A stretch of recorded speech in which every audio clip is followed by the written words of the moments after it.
and we have a few other. Recognize a few people, but I do want to go ahead and thank you for being here. You could be doing a lot funner things on a Saturday, but this is important. Lexington County, we do a lot of hard work here. We take great pride in the work that we do, and we're always happy to see new faces, new involvement, and getting people on the conservative message and the conservative cause, because it's very important. We got a lot of people moving to the area, so we appreciate you being a part of this process.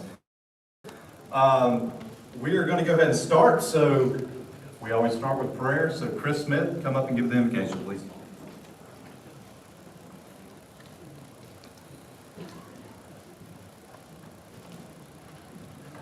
Let us pray.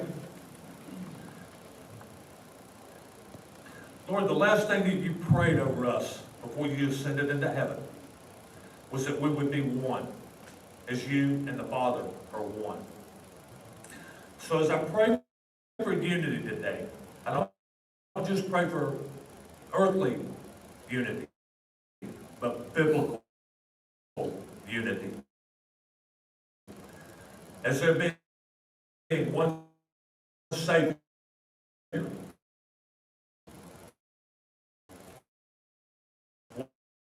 one God, that we might leave this room today in unity and harmony, focused on one thing and one thing only, and let us vote, not our agenda, but yours. And that when we do leave here, we are focused on walk in integrity and honesty, and in your word and your power. So Lord, thank you for allowing us to get Hearts we watched were so gallantly streaming, and the rocket's red glare, the bombs bursting in air, gave proof through the night that our flag was still there. Oh, say does that star-spangled banner yet wave o'er the land of the free and the home of the brave?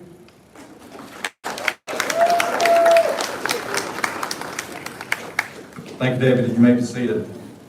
And Scott Reagan, one of our newest members of Lexington County, but not new to the Republican Party, is going to come up and read the Republican Creed.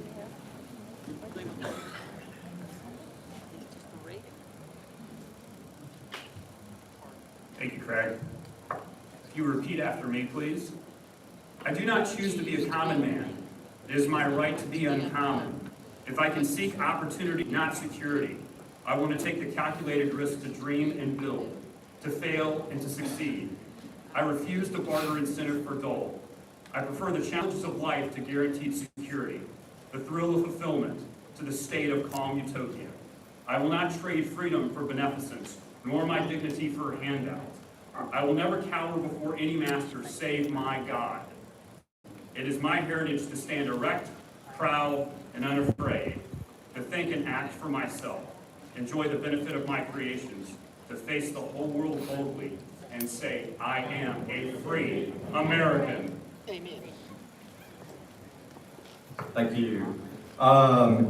Mike Burgess, come up. We want to recognize some of our elected officials. I don't see Mike. I see you. You were behind Lucas. I'm sorry.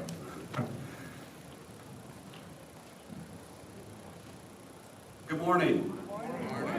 Look, we must be, if y'all don't answer like that, y'all must be at the Democrat convention. Can we try that again?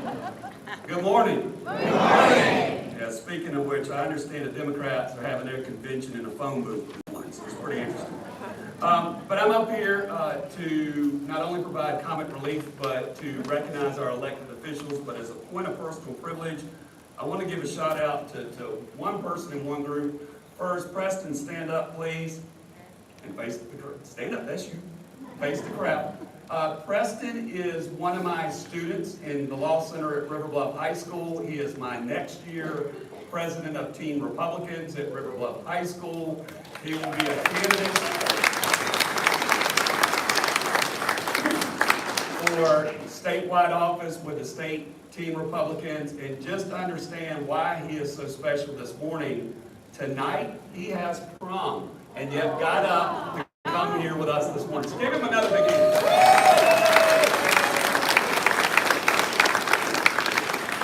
I also told him he's also going to keep our time, and I told him not to time me. So, one other group. If this is your first convention, please stand up.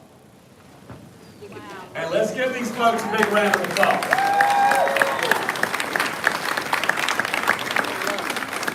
This party only continues to succeed with new blood and new ideas, and your energy, your enthusiasm, and your willingness to volunteer for things that I send you, it is going to be well needed in the future.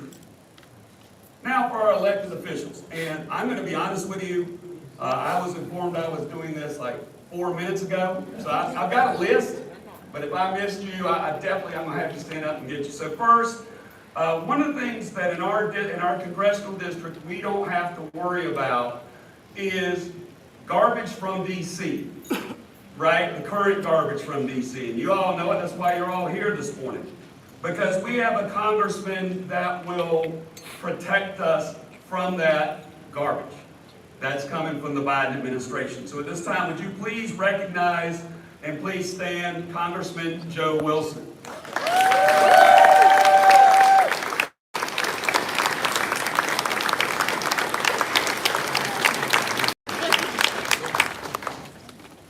Also, as you have looked at what our legislature is doing this year, and it's the byproduct of our working hard over the last 2 to 4 years to build a supermajority here in South Carolina and here in Lexington at the State House. So far, we've had the passage of the heartbeat bill. We're going to have either an open carry or constitutional carry law, and the list goes on and on. And part of that is for a good friend of mine, and because he'll come to the Law Center and speak at a moment's notice, Senate Majority Leader Shane Massey. Please give him a hand.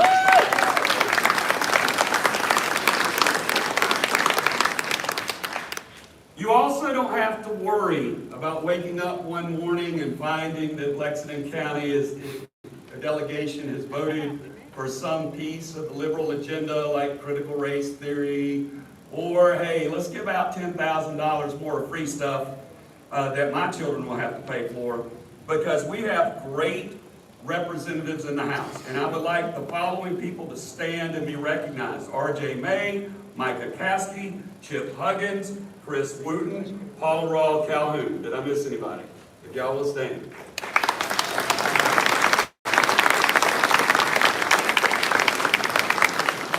They do a fantastic job, and they've been so supportive of our teen Republicans, our Lexington County GOP, and the fact that when I annoy them with text messages, they respond. We also have excellence in the town of Lexington, in the county government, believe it or not, with two gentlemen. Chris Harmon, our auditor, who is here today. Please stand, Chris. Give him a big hand. And Jim Ekstrom, our treasurer. Please stand, Jim. Of course, now that you know who they are, if you don't like your tax bill, just grab them on the way out. Okay. And probate judge Dan Ekstrom. Please stand. And I only talked to Dan like 10 minutes this morning, so I apologize for the oversight there.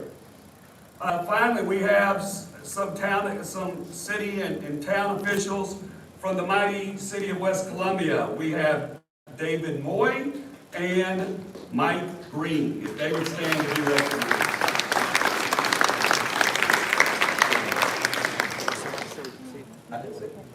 Mike Green is working. He hasn't skipped out to go to Starbucks. Are there any other elected officials that I overlooked? Man, that's really cool. I hope y'all have a great convention, and if you ever need me, I've given out 4 million of my cards, but if you didn't get one today, I'll be glad to get you one. Thank y'all. All right, thank you, Mike. We've got a few videos to watch. So we've got a video from Senator Graham, Senator Scott, and also Governor McMaster. His plan changed at the last minute, so we're going to play one from him, and then we'll hear from Congressman Wilson here and a few of our representatives here shortly. So I think I'm doing this right, so bear with me for a second.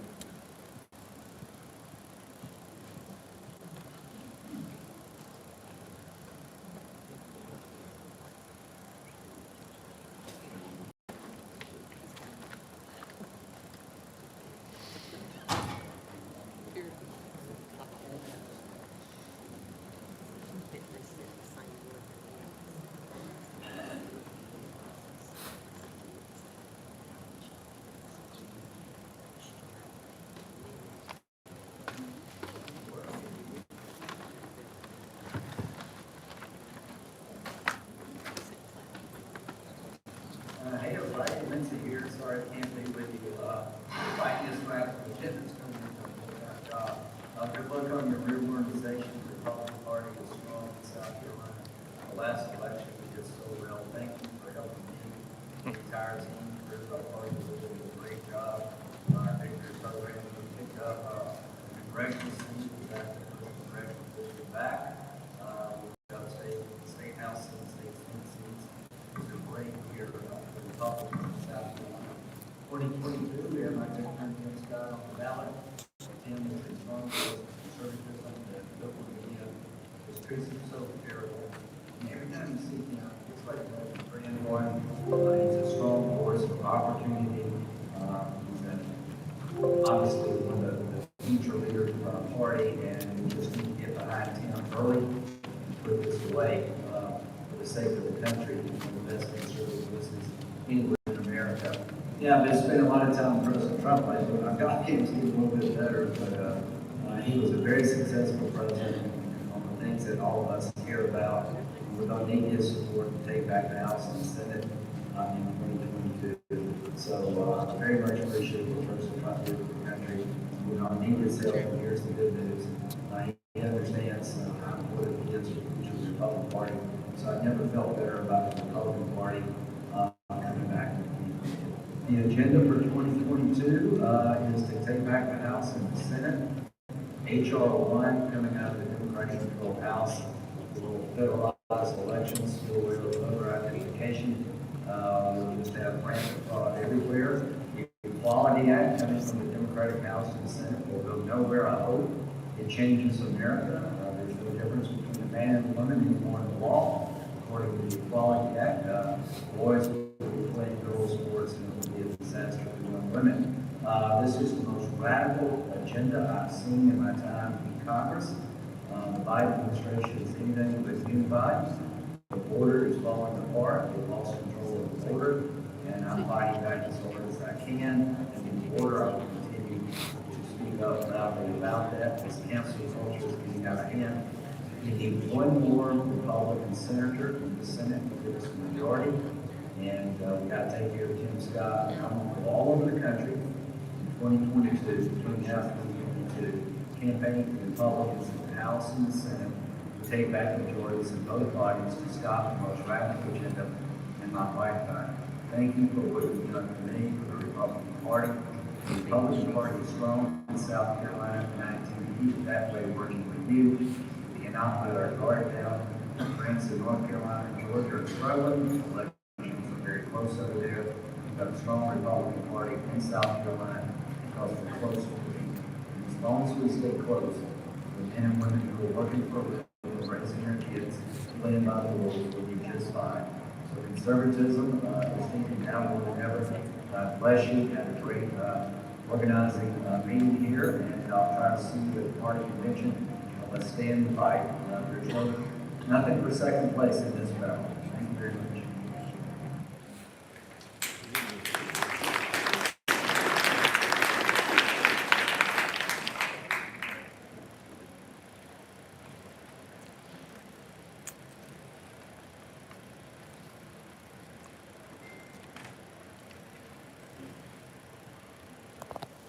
Hey, y'all, Senator Tim Scott here. I want to take a minute and say thank you for taking the initiative and getting involved with the South Carolina Republican Party. By attending your precinct meeting last month, you've proven you're committed to advancing our shared conservative values. It's encouraging to see strong Republicans like you taking part in the political process. If we keep staying engaged, keep growing our party, and believing in the power of hand-ups, not handouts, then we'll accomplish some great things together. I hate I can't be there with you right now in person, but I hope to see you soon. In the meantime, keep up the hard work, and I look forward to working alongside you to regain the Republican majority in 2022. God bless.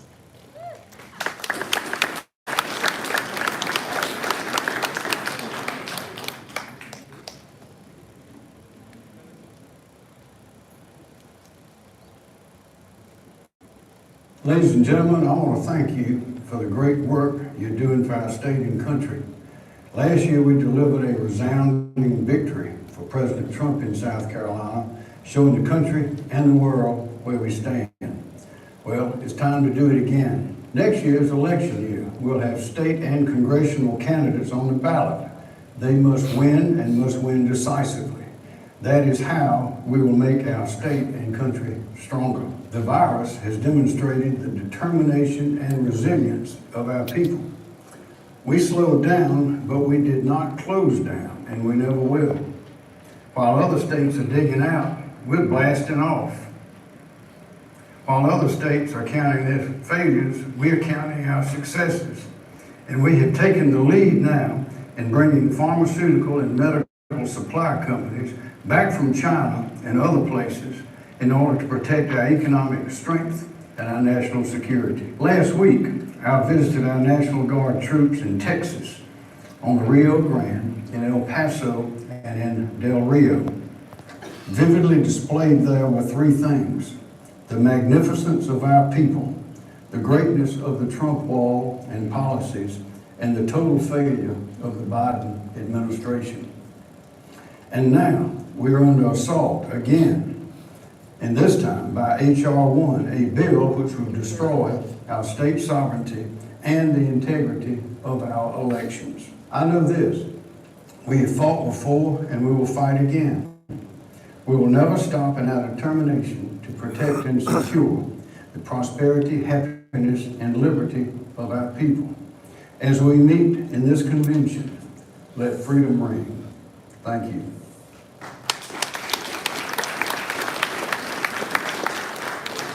All right, now to the folks that are in attendance. So we got Congressman Joe Wilson. Give him a hand. He's going to speak to us.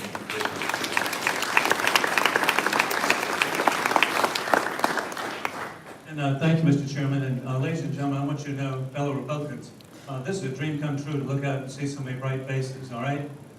This is not what I see when I get to Washington. And then you should be aware how much I appreciate people like Preston Dow.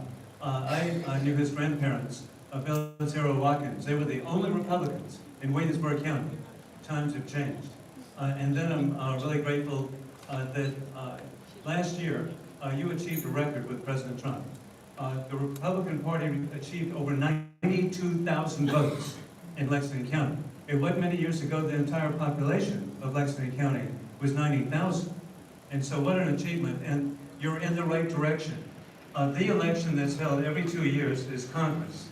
And the Republican Party, despite the media, keeps growing. And in fact, in the last 10 years, the vote for Congress, the margin of victory was 22,000. Last year, you set a record, 38,000.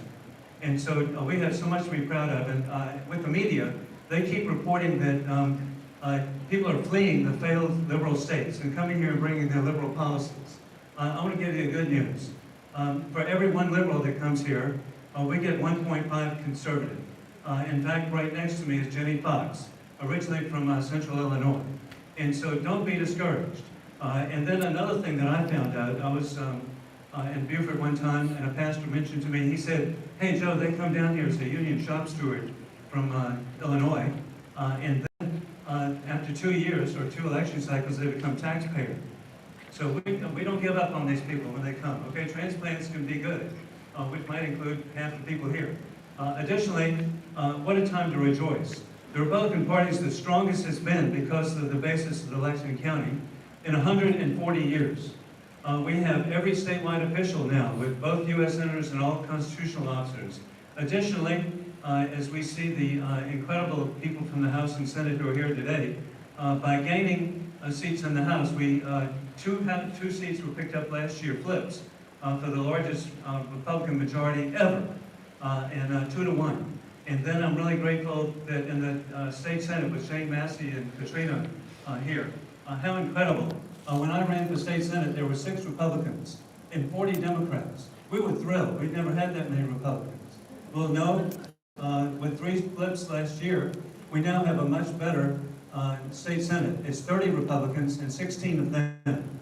And so, in a final point, I'm so grateful that the voters of the holy city of Charleston and Beaufort got sense, and they replaced a Democrat member of Congress with Nancy Mace. And so now we have what all of us would be considered a fair distribution in the U.S. Congress from South Carolina.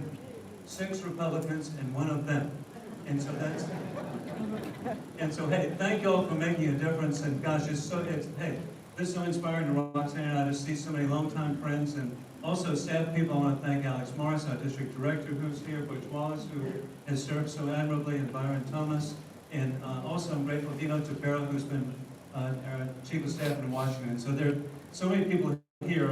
I could almost identify everybody here to let you know how much you appreciate it. God bless you.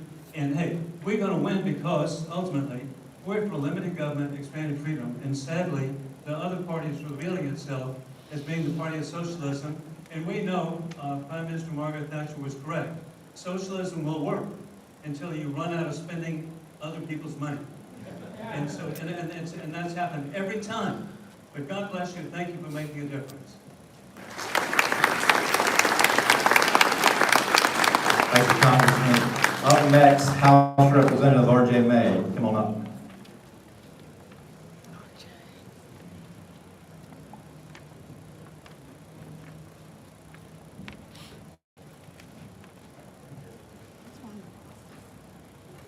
Good morning, everyone. My name is R.J. May. I'm the state representative from Lexington County, District 88. I see some of my constituents here. When I go to Columbia every day, I get discouraged because I don't see people like you who want to stand up for the American First agenda. I don't see people like you who want to put county, country, state, family first. I see people who want to raid other people's pocketbooks. I see people who want to pass more laws, not repeal them. I see more people who want to take your money and put it into programs that we don't need, that we don't work, in duplicative government services. But I come here today and I'm inspired. I think the largest county convention I know I've ever seen. So I want to give you a round of applause, and if you want to give yourself a round of applause for being here today.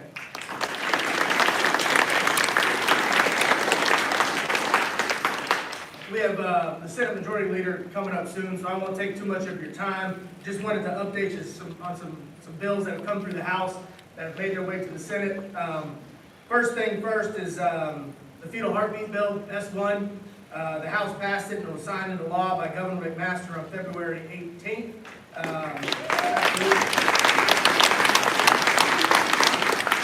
Our Attorney General said that he will defend that legislation all the way to the Supreme Court. I don't know if Alan's here today, but he's on his way. Thank you, Congressman. But tell Alan to keep up the fight. As was mentioned earlier, the House passed H. 3094 and H. 3096. One is open carry with training, the other one is constitutional carry. Both have been sent over to the Senate. My understanding is that the Senate's going to be taking 3094 up soon. It's time for them to test drive their near supermajority, and let's see if they can't get 3096 constitutional carry through the finish line.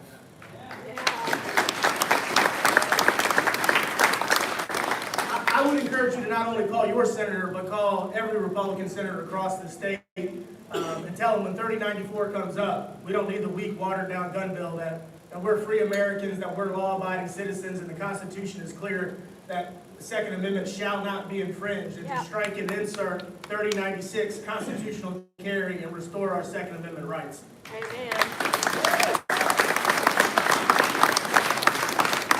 Now, one of the things we also did in 3096 in the House is that we inserted the Second Amendment sanctuary protection for firearms. That would say any unconstitutional executive order or action from Washington, D.C., we would not spend state dollars in enforcing that. So Biden says, hey, we're going to do X, Y, and Z. No state dollars will be used to enforce those executive mandates, unconstitutional executive orders. So that's also in 3096. So another reason you need to call every senator across the state and tell them to go with 3096. Also in the Senate is the Religious Freedom Act, H3105. And that says that our institutions of worship are vital during states of emergency, and the government cannot close our churches' doors. Amen.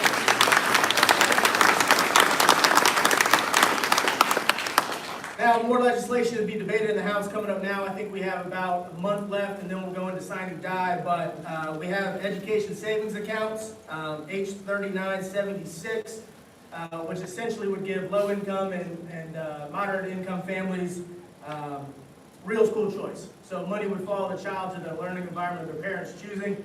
Government does not know best. Parents know best, not some bureaucrat in Washington, D.C. or Columbia, what your child's needs, wants, and abilities are. So you should have the power, you should have the resources. It is your tax dollars. Send your child where they need to go and where you want them to go.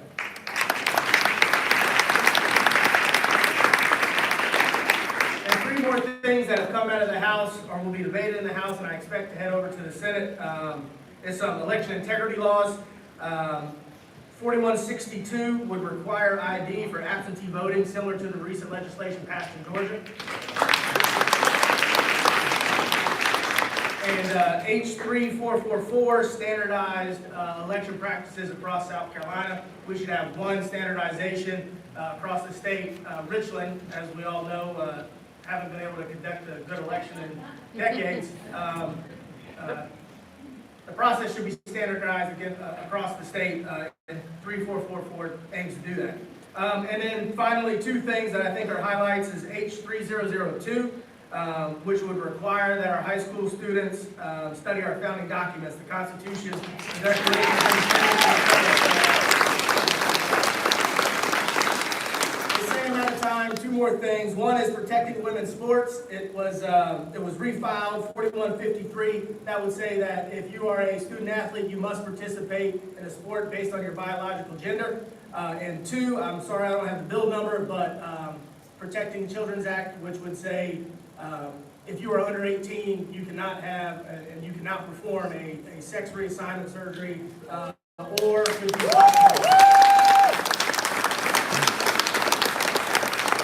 call your state rep, call your senator. You guys gave us an 81-person majority in the House. You gave them a near majority in the Senate. It's time that we start pushing some legislation down their throats. So, thank you very much.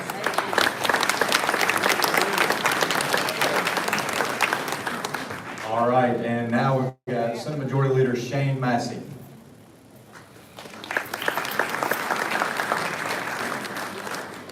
Good morning, everybody. Good morning. Thanks for being here. This is an awesome crowd. Good to see people come out on Saturday morning to help save the country. So great. Thanks for being here. I want to give you a little bit of an update about what's happened in the Senate. And as you've heard so far, the Senate picked up seats last year. South Carolina performed well in the elections. And the Senate not only held all of our Republican incumbents, but we flipped 3 Democratic seats. That made it so that the Senate now is 30-16. It's the largest majority Republicans have ever had, and we took it out for a test spin right out of the gate. We started off on the very first day and changed our rules to require the disclosure of earmarks. Right? We all know earmarks, right? I don't like earmarks. I don't like the process. It's dirty. It's done behind closed doors. We changed the rule to require that if I ask for an earmark, I've got to disclose publicly that I asked for it, how much I've asked for, and what the project is, so that not only your legislators know what they're voting on, but you, the public, can see how we're spending your money. You're going to see that take effect this next week when the Senate takes up the budget.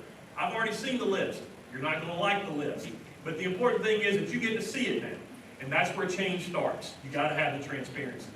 We came out of the gate to protect life after a fetal heartbeat is detected. That was a huge win for life in South Carolina. When this is protected, when this is upheld by the courts, when this is upheld, y'all, we will have eliminated over half the abortions performed in South Carolina every year. That is an amazing victory for services in South Carolina. We've taken a lot of efforts on COVID to try to keep businesses open, to try to keep businesses moving forward, to try to keep people employed, keep people working. We need more of that going on in South Carolina. But we also passed legislation to ensure that we would have more testing sites and that for people who wanted to get the vaccine would have that opportunity, but also to protect the rights of the people who didn't want to get the vaccine. We've taken a number of steps this year on education to hold school boards accountable, to up teacher pay, to put more money into charter schools, because the charter school populations have exploded this year because charter schools have been open 5 days a week the whole year.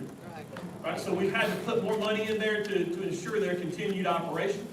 Those are important things. We've also taken some steps to try to allow for more innovation and more creativity in education. Those are also important steps. This past week we dealt with Santee Cooper, reforming that entity.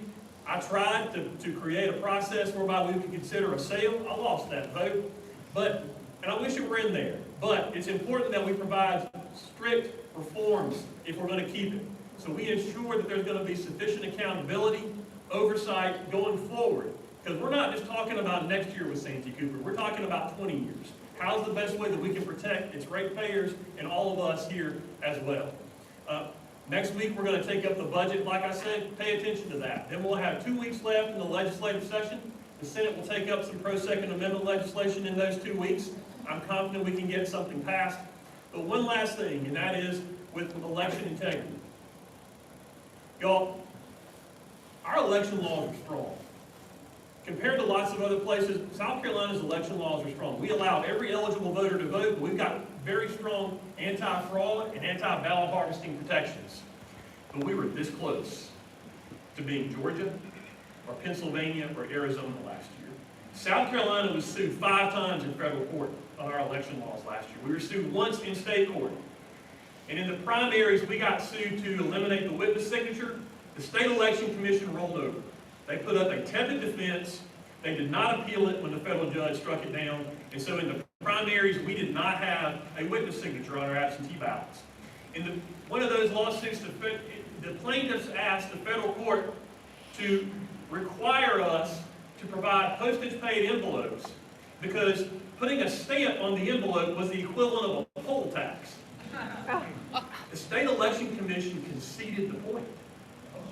And so we paid postage for every return ballot last year.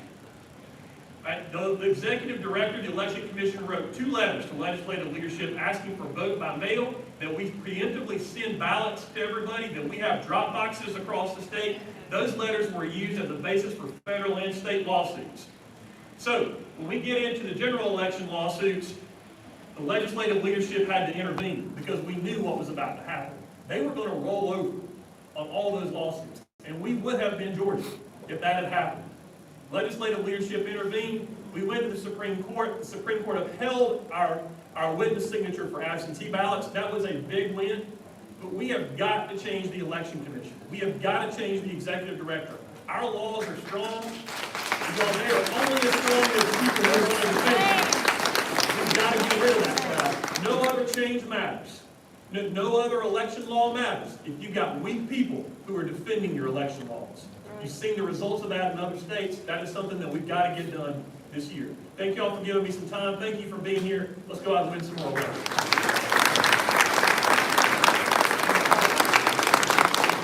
Thanks, Senator. And it's always good to have Hope Walker, Executive Director of the FCGOP. I'm about to give you. So she's one of our own, and it's good to have Hope here and give some updates. Thank you. Well, it's so great to be here this morning. How many of you are excited to be Republicans right now? How many of y'all heard the flashing sound on November 3rd of 150 million from Jamie Harrison whenever Lindsey Graham beat him by 11.5 points. That also resulted in South Carolina giving President Trump the most votes for president ever in the history of South Carolina, along with a 17-point straight ticket lead against the Democrats. Aside from that, and you heard from Senator Massey and Representative May, and they talked about the great gains that we had in the Senate and the great gains that we had in the House. But another thing that's not talked about is what happened across South Carolina. We flipped 6 sheriff's races.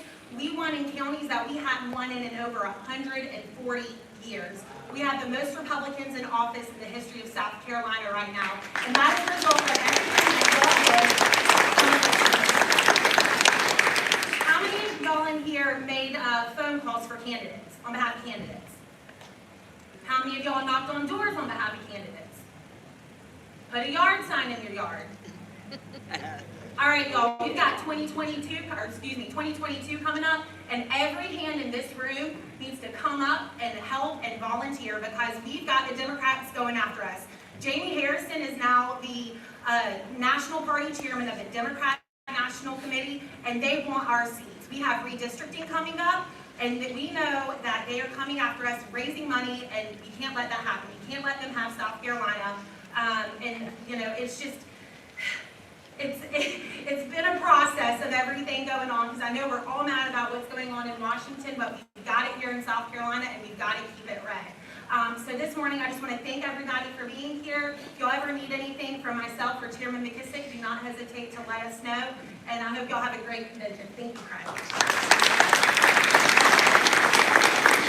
All right, thank you, Hope. Also, too, before Marcus comes up, we're going to recognize some awards, some county party awards that we do to recognize some long-serving members of the party. Representative Chris Wooten stepped in, so say hey. Yeah, he's also my representative, so thanks for being here. Also, 2 of our other constitutional officers, Attorney General Alan Wilson is speaking at another engagement. He gives his regards. He would be here otherwise. Also, our treasurer, Curtis Loftus, is now driving back. He had to speak in Dorchester. He may be here before we end at noon.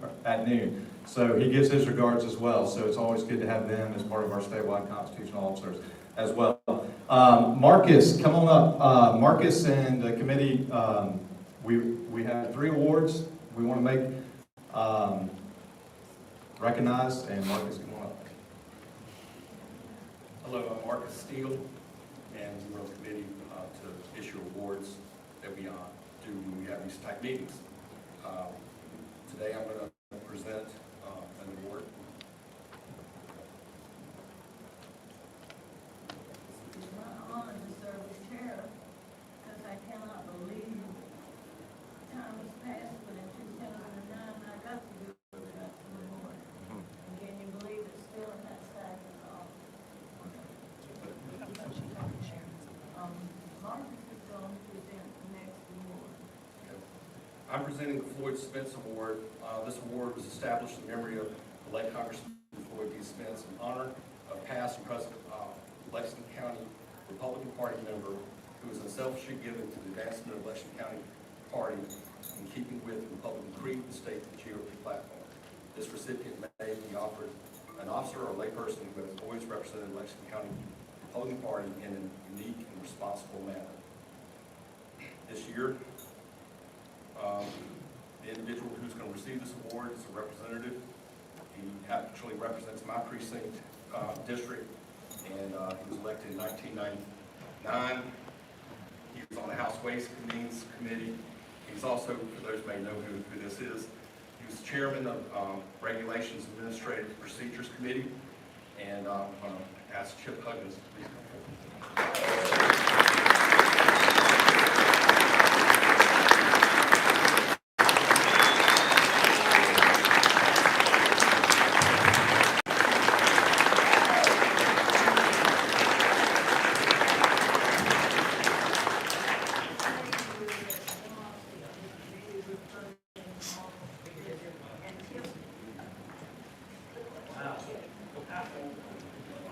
Boy, Ginger's gonna love this one. It's a gift, it's 100 proof from the town of Irmo, which you represent. Thank you very much. And you can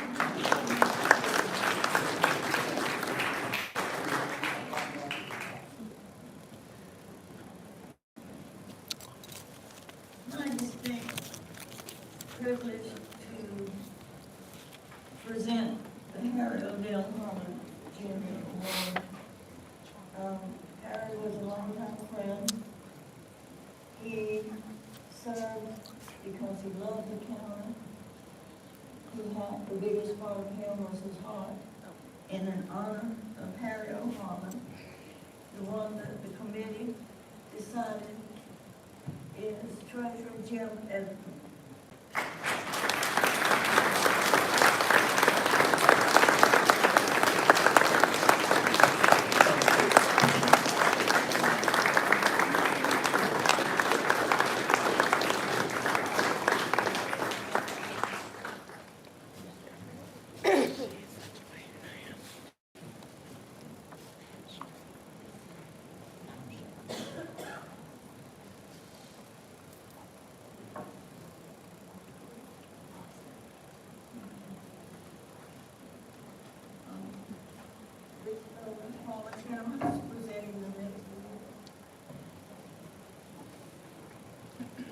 All right, this one I'm very honored to do. I got a little resistance from other members of the committee for this award, but I prevailed. It was a majority vote. It was not unanimous, I'll have you know, just for the sake of the recipient. This recipient,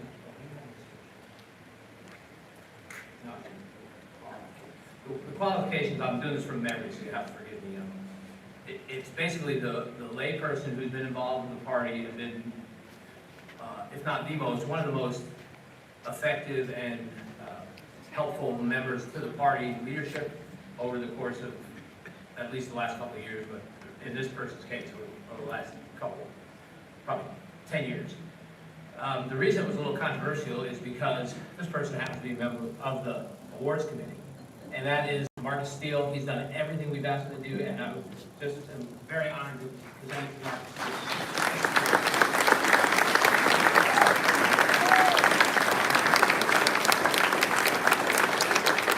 I really have no idea how much he does, but he does a lot, and I really want him to have this. He resisted, but we prevailed. At every meeting, he's the first one you see, and he's the last one that leaves. He was working at the back, so we pull him away from credentials for congratulations. We need more Marcus Steeles. Yes, we do. Now, many years ago, his friend and I, my husband and I, ceased to live at the same time, which is crazy. We never do anything at the same time anyway. But this next person was going to have custody of our children, and she is the person that she volunteers. You never have to ask her to do a thing. She's there. She's there for every single event. It is my great honor to present another Bill Jackson Award to Jean Three.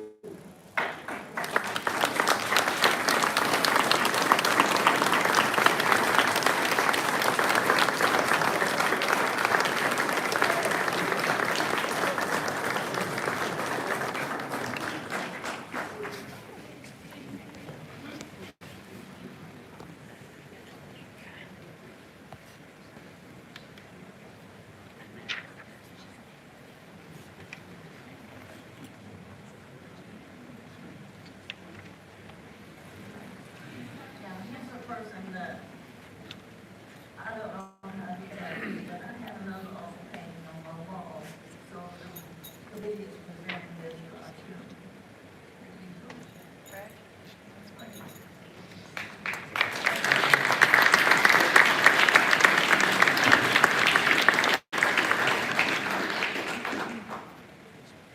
Thank you very much. Thank you all for doing that. And thank you, Ms. Jean, Marcus, and the other award winners as well. We appreciate y'all's service to the party.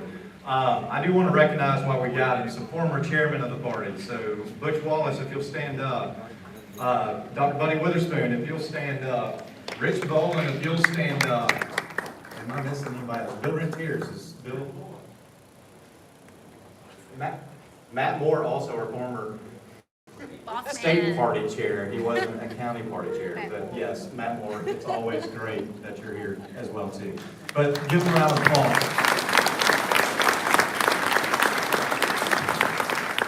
And now we get to move into the business. I forgot to turn the other mic off, so I apologize. So here's where we want to make a announcement for our temporary convention officers. Are y'all ready to go? So our temporary president would be the Honorable former Representative Todd Atwater. If you will go ahead and come up. Our parliamentarian Rich Bowen. And Secretary Lisa Menu-Widener. So these are our temporary convention officers. And turn everything on. Sure. Yep. I move to confirm the temporary officers as permitted. Second. All in favor say aye. Aye. Any opposed? You are in charge. Thank you.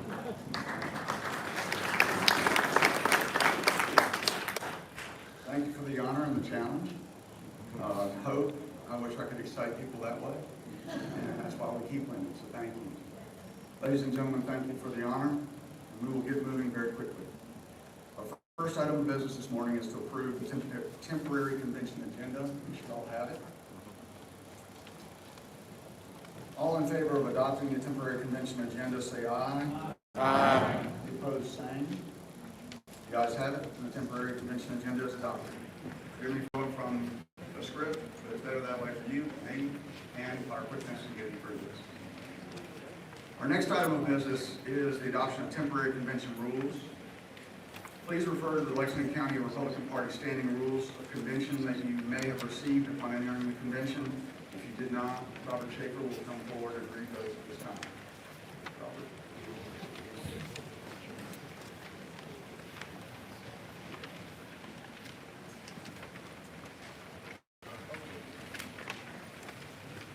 Good morning. Good morning. Oh, come on. Good morning. Good morning. Thank you. I promise I will not put you to sleep. Rules are not that bad. Anyway, the rules for our beautiful April 25th, 2021 convention. 1, there shall be no food or tobacco products on the assembly floor. 2, only credentialed delegates and alternates, credentialed VIPs, and elected or appointed officers of the convention shall be allowed on the convention floor. All nominations for party officers shall come from the floor of the convention. Each candidate shall be allowed 1 nominating and 1 seconding speech of no more than 1 minute each. Only candidates in contested races will address the convention with a speech of not more than 3 minutes. Elections for contested races for party officers shall be conducted by secret ballot. Non-contested races will be elected by acclamation. Election for state delegates shall be determined by a plurality vote utilizing a secret ballot. Each delegate to the county convention may vote for as many state and district delegate candidates up to a number equal to that of the number of poll votes allocated to the county at the state convention, which is 47. The chair shall give preference to the maker of a motion to speak first to the motion. Recognition shall alternate so far as practical between those favoring the question and opposing the question. The debate shall be limited to 5 minutes per side on each question. No member may speak a second time until all those wishing to speak on the same side of the question have spoken. Resolutions must be submitted in writing and approved at precinct committee meetings, including reorganization meetings. If not approved at a precinct meeting, resolutions must be submitted in writing to the chair, and the author of the resolution must provide a copy to each credentialed delegate. And finally, the proceedings of this county convention, not covered by these rules or enforceable provisions of the South Carolina election law, shall conform to the most recent edition of Robert's Rules of Order, newly revised. Any questions? Thank you. Standing rules of the convention are before you. Are there any discussion? All in favor of adopting the standing rules, say aye. Aye. Likewise, any opposed? These are temporary rules are now adopted. Now call upon Mary Carr to give the Credentials Committee report. Mary, ready? She's wrapping up. Okay, we are trying to be very accommodating. If it's okay, we will move forward and we will wait for that. I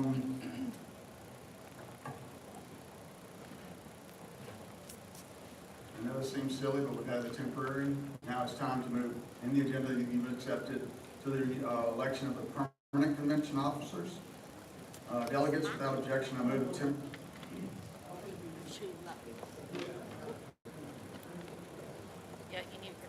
You are correct, and we will stand at ease until we have that report. Eddie, look at me if you got it. Don't leave. Stay where you are. Thank you. No, you fine. Here, come. I didn't have it.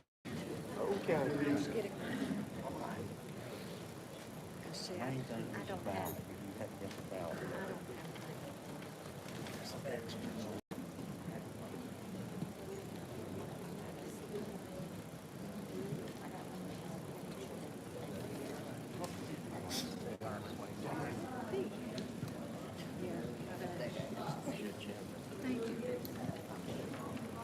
You're welcome.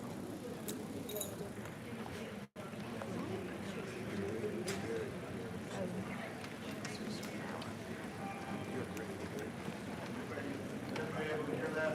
No.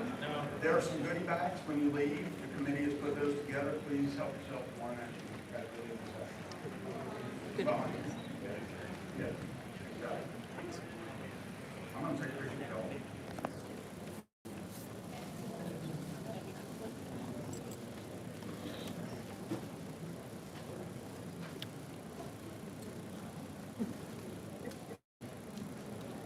Is this your first convention?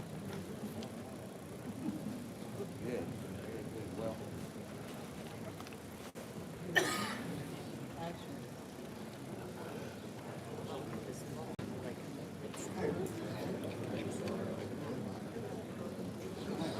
If it's okay, I'm going to recognize Mr. Caldwell to say a few comments. I'm not a very important person, but 50 years ago, I was sitting where some of you are. Who is this, your first county convention you come to? Raise your hand. I'm really impressed to see this. When I first got involved, my wife and I in 1971, we had the memorial building where we had, there were two people in the room back then. Rodney Wood was there. Tommy Plump, another fellow, we need to pray for him. His wife just recently passed away. And looking back over these 50 years, I'm reminded of when I talked to a friend of mine in his 70s, which I am now in the age group. And I said, Mr. Rick, why are you still in the trenches? He's an old World War II veteran, and I'm a Vietnam veteran in the Seabees. And he said, our generation fell asleep at the wheel. He said, we won the last war that America won. We came home, started families, started jobs, started building America. And he said, we fell asleep at the wheel and the liberals got involved. And here I am, next month will be 73. And I never thought that we would address some of the things we addressed this morning about protecting babies, about deciding whether somebody was a male or female. And my father fought under this flag in World War II, and I recently had two grandsons, one about 3 years ago, and one about 3 weeks ago asked me, said, did Caldwell, all the grandkids called him by his last name, and Dad was very involved in the party too. And he said, did Caldwell fight in World War II? I was able to take both those boys. He was in the 4th Infantry Division, and he was forward observer. And I took both of the boys and took something out of the closet at the house. And I showed them a picture of my dad standing in the Eiffel Tower with some buddy kids. And in that same box was a Nazi flag that on August 24th, 1944, my dad and a Frenchman took off the Eiffel Tower. Now,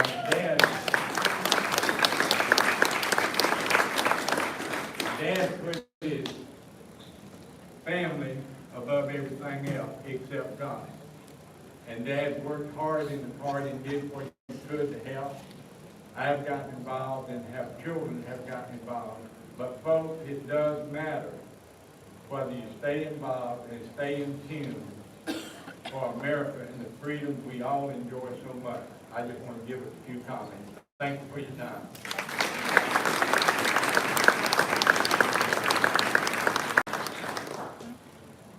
Thank you, Mr. Caldwell. That was very appropriate. I appreciate your time to do that and share with us.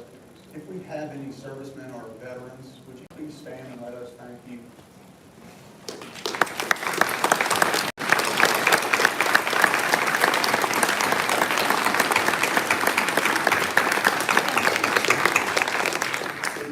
We can live under. Thank you very much for protecting.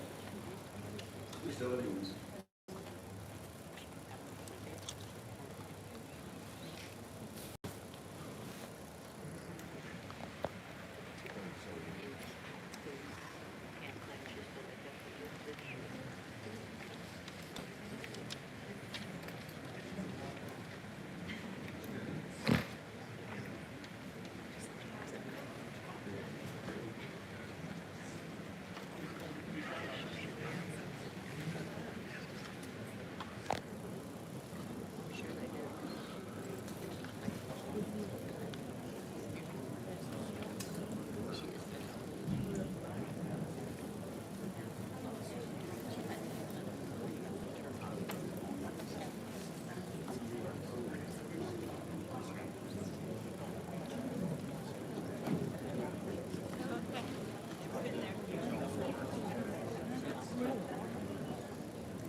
Hey, Mike. So I've got bottom line. Well, all I'm saying here.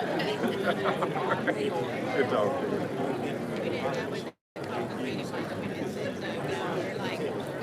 Hey, Mike, what are we waiting on? Credentials. We can't have any business go forward until reported the credentials committee. So they have to verify all the stuff they checked in this morning before we can report. So, Okay. and this is typical. Okay.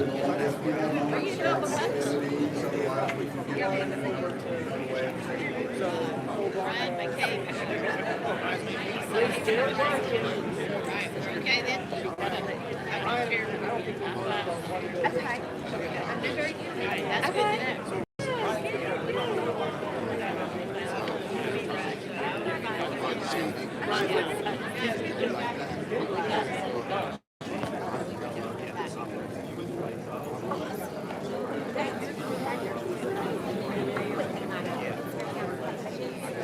Thank you so much. I appreciate it.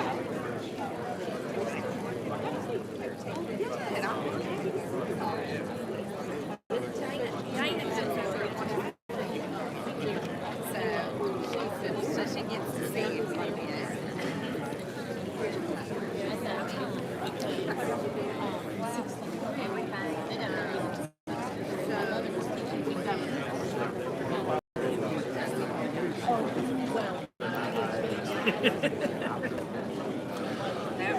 Well, I pretty much wanted this to be strictly just the convention without me giving any commentary, but we're having kind of a long lag here with they're waiting on the credentials. What has happened, why we're slowed down? We just had a few delegates that couldn't get here exactly on time. Now, we've got an abundance of caution. We went ahead and credentialed, and they're now counting and making sure that's done. I want to thank, Matt has apologized to me at least twice, but had he not done that, I would have proceeded under a convention that might have been thrown out. So we would all have to return, and we've got to go through this again. So Matt, thank you for that. But that's what's going on. If we can just hold tight just a little bit longer, we want to make sure this process is held together for the appropriate way. So thank you again for your patience.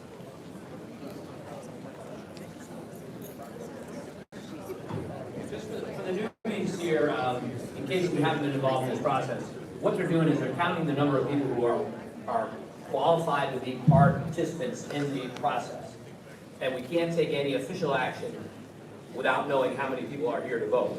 We don't know if a vote is valid if we don't know how many people are eligible to vote. So what we're doing is we're counting all the people that are legally registered and valid participants in the process. Once we know that number, then we can start the process permanently. What we've done so far is temporary. We just took some preliminary steps just to get to the point where we could count the votes and present the permanent slate of rules and officers. So they're counting those votes for those registrations. Once they have those numbers, we'll be able to process the rest of the agenda. So we're just waiting for those numbers. If we do anything without knowing that, then it's not really permanent or legitimate without knowing those numbers. So that's why we're basically just waiting for that. Normally, we have so many long-winded speakers at the beginning of the process, we have plenty of time to do it, but because we're on time crunch, we kind of shortened a lot of the process, but we can't change how long it takes to process all that paperwork. So in this case, we have some free time. I'm sure we could get a politician or two up here to entertain you, but we thought maybe you'd rather just relax and enjoy a break. Thank you, Rich. All right. Okay, so really it's an accountability issue here. We're just making sure everything is accountable and correct the way it's supposed to be. As Rich just said, that I guess normally the speakers speak a lot longer, and they have enough time during the speaking process to take care of the administration part, which deals with the accountability of the voters. And anyway, that is where we're at now. So. Good morning, everyone. I am Dr. Kizzy Gibson. I am president of West Metro Republican Women in Lexington County. Yes, I'm also second congressional district director for South Carolina Federation. I want to extend an invite to all the ladies in the room. If you are free on the second Monday, please join West Metro Republican Women. We'll be excited to see each one of you to come out. Thank you so much for being here. We normally meet at Like That in Lexington. We are going to be incorporating some virtual meetings during the summer as well to keep everybody connected. 6 p.m. second Monday of each month. Again, Dr. Kissy Gibson, West Metro Republican Women.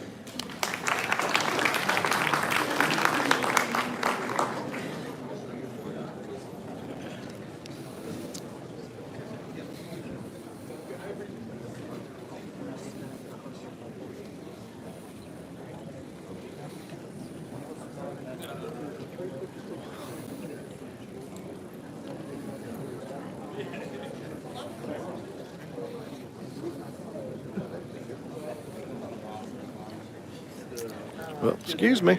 I'm sorry.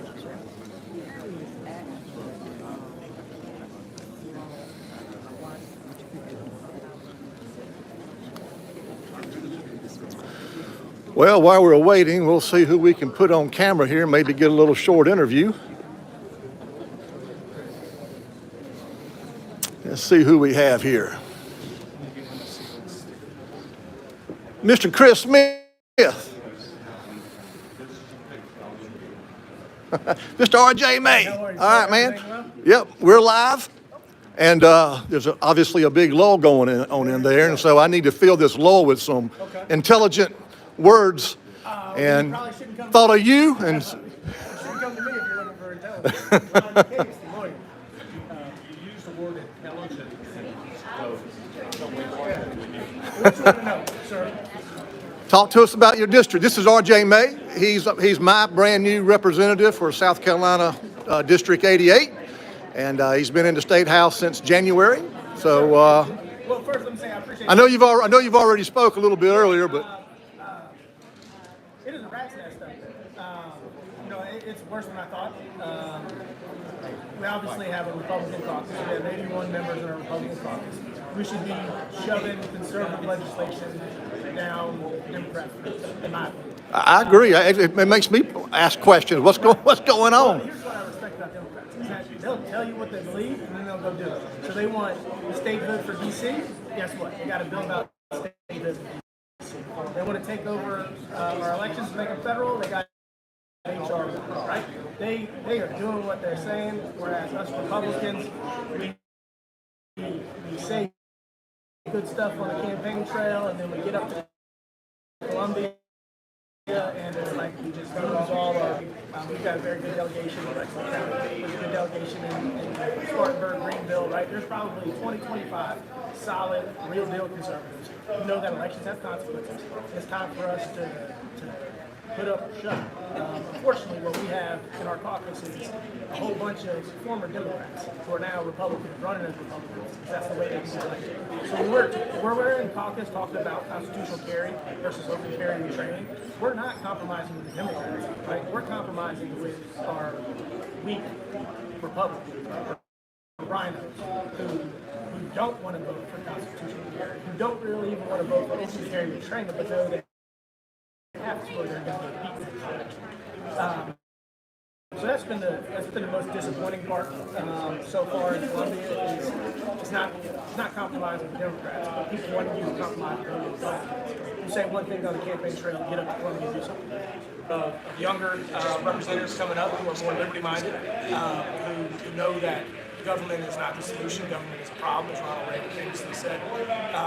And it was, 4, 6, 8 years ago, you had 2, 3, 4, maybe of these liberty-minded legislators. Like I said, now we probably have 20, 25. And I think that's going to continue as some of these older representatives who have been there for 15, 20 years retire, get out of office and replace with liberty-minded legislators. So hope is not lost. Well, I appreciate it, man. Yes, sir. Yeah, it looks like they're starting over in there. And I appreciate everything you do for us. Hey, I appreciate what you're doing. And I was talking with a fellow friend of ours about meeting you up at the State House and having you walk through the State House and just show the people, you know, maybe some Bowers. Oh, okay. James. Yeah. Well, look, anybody wants to come to the State House, please, I'm happy to give you a tour. I don't think tours have started again yet because of coronavirus, but as a legislator, I can take you around anywhere. My number is 803-470-4482, and you can reach me at rjmay@schouse.gov. Happy to help you with anything, whether it's government agencies, potholes, tax returns not coming back. If you got a problem with government, which I think we all should, but give me a call, give me an email, we'll get you going in the right direction. Good deal, man. Thanks, RJ. Let me go in here and see if they've restarted.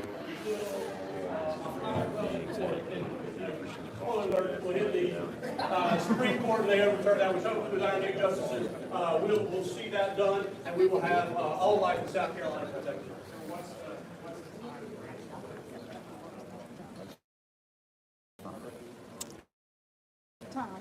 Yes, ma'am. Well, the time frame, years.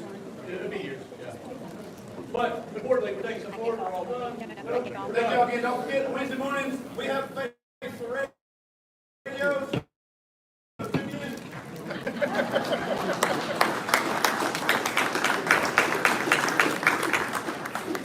Okay, if we can all settle back in, a couple of quick announcements. Ryan McKay has come, and where's Ryan? I don't see him. Oh, there he is. Representative McKay. Thank you for joining us. Appreciate that. We have a little bit of an issue with our delegates and guests intermingling. So when it comes time to vote, we're going to ask our guests to step out of the room. I think that's just going to be the easiest thing rather than trying to identify everybody this way. And that will make it easier for the ballots and things to come forward. I am going to now call upon Mary Carr to give the report of the Credentials Committee. Thank you, Mary.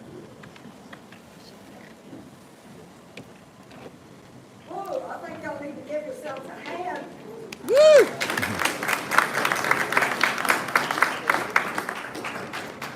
Well, and just really be thankful for the Credentials Committee because we have never counted over 150 people, okay?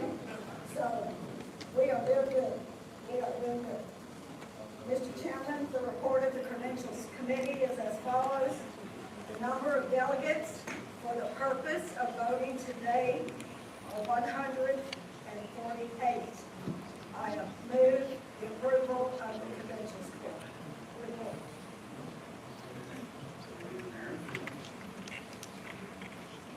Delegates, the credentials report has been offered. The Credentials Committee has submitted their report for approval. Since it comes from the committee, no second is necessary. Is there any discussion or are there any corrections? 148. Hearing that there are no further corrections or discussion, all in favor of approving the committee report, say aye. Aye. Any opposed? You guys have it. The Credentials Committee report is now adopted.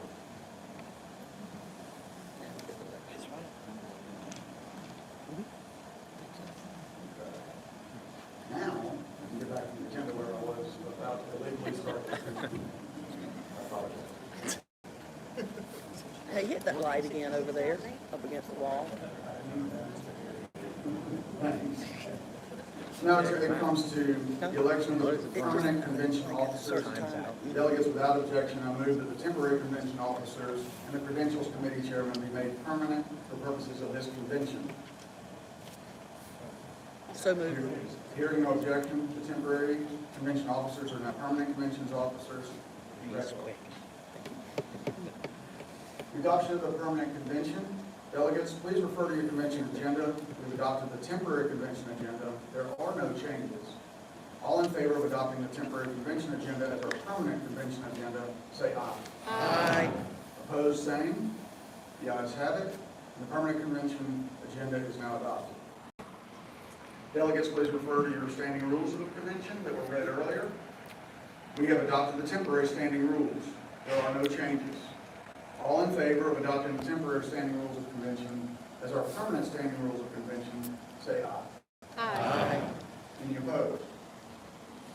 The ayes have it. The permanent standing rules of the convention are now adopted. For the purposes of the county officer elections, Mike Green will be the chairman of our tellers committee. In the interest of time, I will read very briefly how the tellers will operate and how this will go forward. All nominations for the offices of Lexington County Republican Party chairman, state committeeman, first vice chairman, second vice chair, third vice chair, and fourth vice chair will be made from the floor. Nominating speeches will be no longer than 2 minutes. Seconding speeches will be no longer than 1.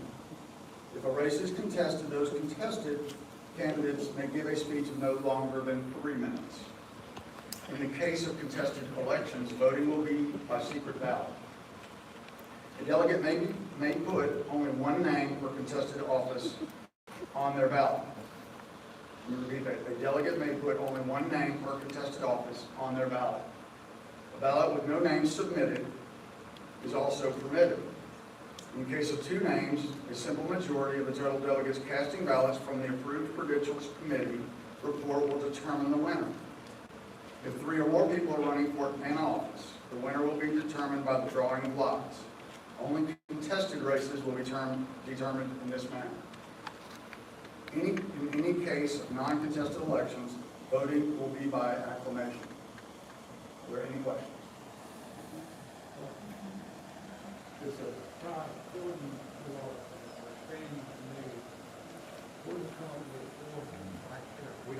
We don't We have don't one. have one, that's my fault. My fault. The county officers are very important.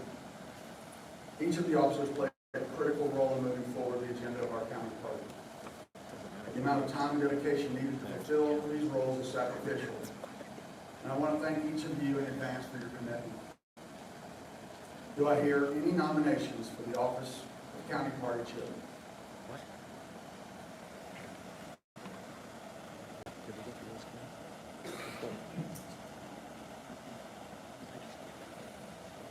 I stand to put in nomination the name of Craig T. Caldwell.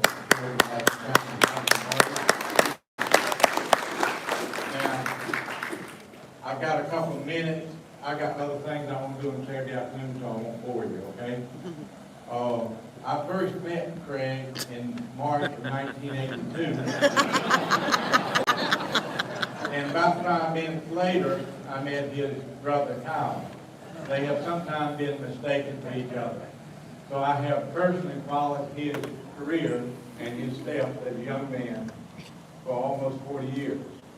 So I appreciate him willing to give of his time and effort, and the size of the crowd we have here is a testament to his work for the county. He is also involved in various community projects in the community, and I can safely say that Craig's integrity, his desire to properly represent the people of Lexington County and the state of South Carolina is what it should be from a young man. And I put his name in nomination for chairman of Lexington County Republican Party.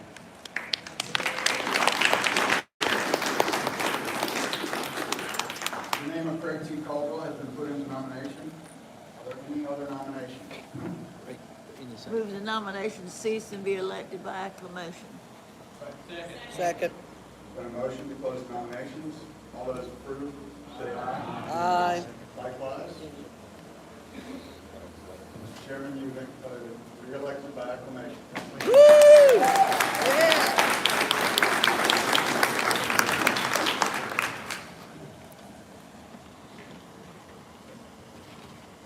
Ladies and gentlemen, it was pointed out that the report of the Rules and Resolutions Committee would be doing time going forward so that when we get into another count, it would be that fill that awkward spot which is already gone through.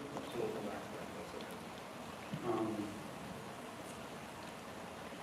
Do I hear any nominations for the office of state committee? Again, let me remind you, only delegates are allowed to make nominations.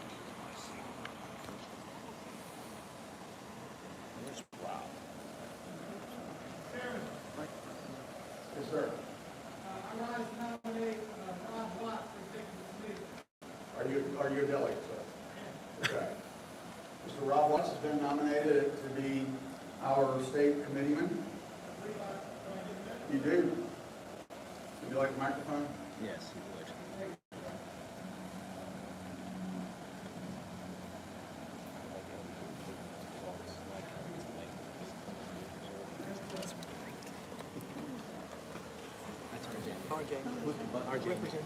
Is it working? There we go. Thank you very much. Again, I rise to nominate Rob Watts as executive committeeman.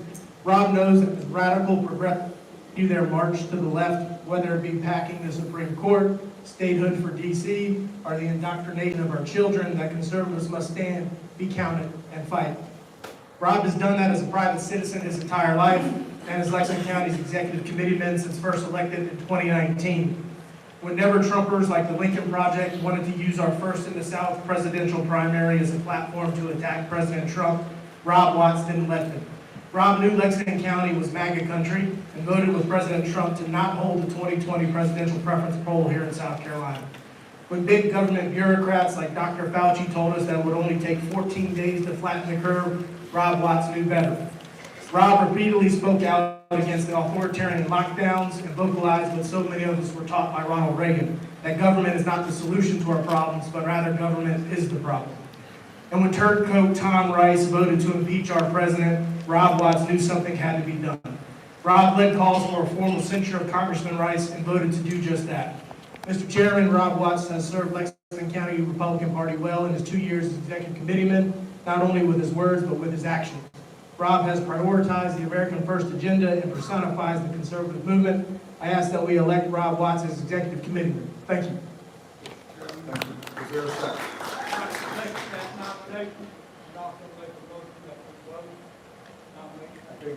If it's okay.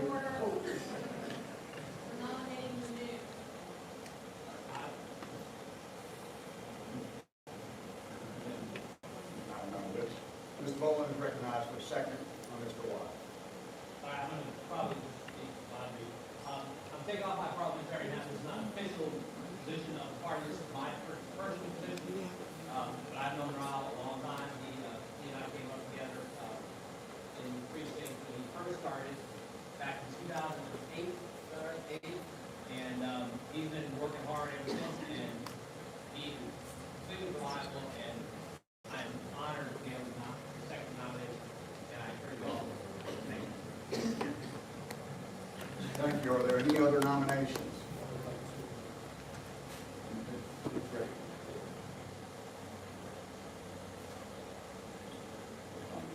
We have another nomination. You're in order.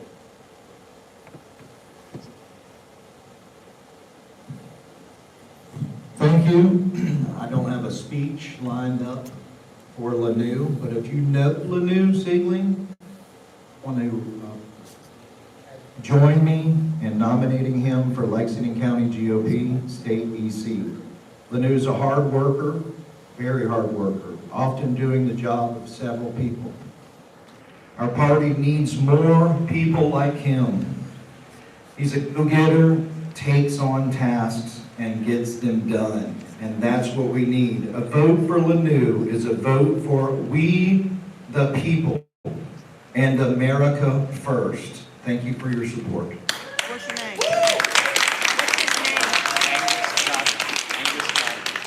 Is there a second? Second. Any other nominations? Do I hear the nominations now be closed? Second? Nominations are now closed.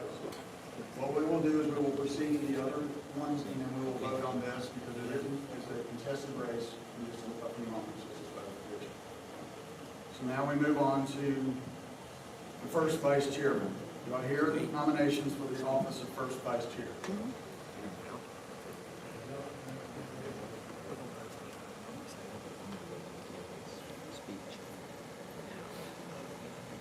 I nominate Mike Burgess, first chair. I've known Mike for over 10 years. He's an educator. That's a bad thing for the party. But he's a good, both my kids become Republicans, not because of me. In spite of me, I believe, because he taught me the Constitution. He's one of the few who still teaches the Constitution in education. He's good for the Republican Party. He's good for Lexington County. I can't think of a better person in this position. Do we have a second? Any other nominations for position of first vice chair.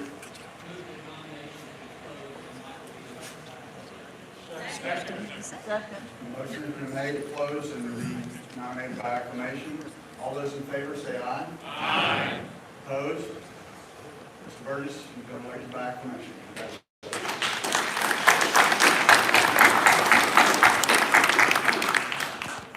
Do I hear any nominations for the office of second vice chairman? I will recognize you, Roxanne, in just a moment, if that's okay. I'd like to nominate Miss Carolyn Church. Yes, thank you. If you know Carolyn Church, then you love Carolyn Church, okay? She's very active in the community. She's been a South Carolina Women for Trump, and she's been in the Republican Party for 20 years now. And she likes to get things done as well. Please show your support for Carolyn. A vote for Carolyn is a vote for we the people. Do we have a second? Second has been heard. Any other nominations? Ms. Wilson? Ms. Wilkins? No, Ms. Wilson is recognized. Hello, everybody. I'm here. Huh? Can you hear me? Yeah. Oh, you said hey. Hello. Okay, louder. I proudly stand here to nominate a dear young friend, Austin Bowers, to be reelected as the second vice chairman of this party. Austin's done a wonderful job as second vice chairman. He's just a fine young man. He's worked hard in the party. He's getting married next month. So y'all give him all the advice you can handle. And I'm going to vote for him even if he didn't shave. I've been trying to get him to shave for years, but he comes from good stock. James and Melanie Bowers are his parents, and he's just a great person. So would you please stand up, Austin? Vote for him even if he didn't shave. Thank you so much.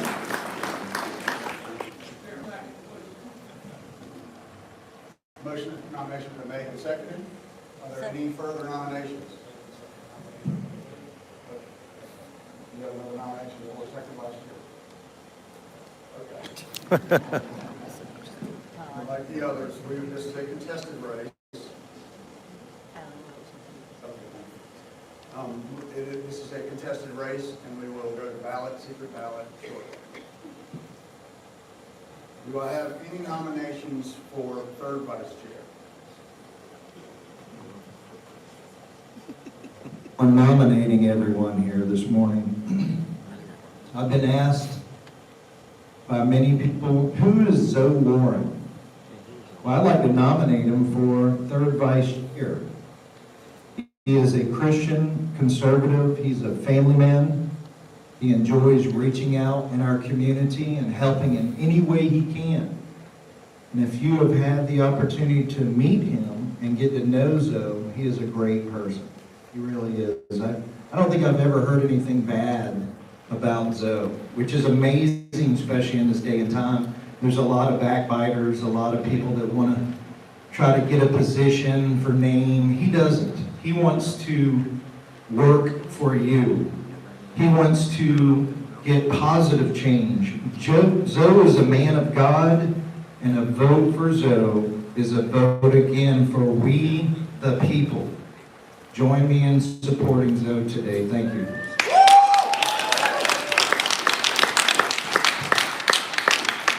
Are there any other nominations for third vice chair? Mr. Chairman,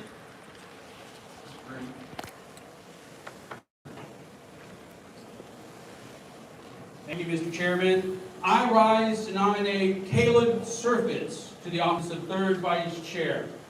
Caleb has a strong commitment to community outreach and youth development. He is dedicated to growing our party with pro-Trump values.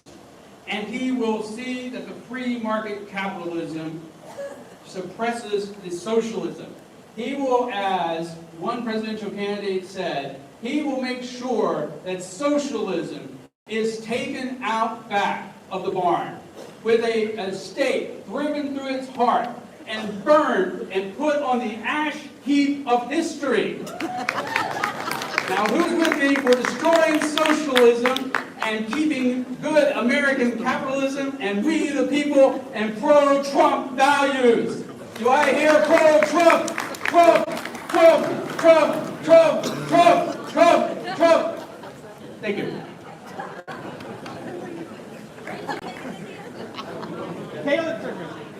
We had a second to Zoe Warren, and I'd like to recognize that. Well, I was allowed 15 seconds to respect time, so I'll make it quick.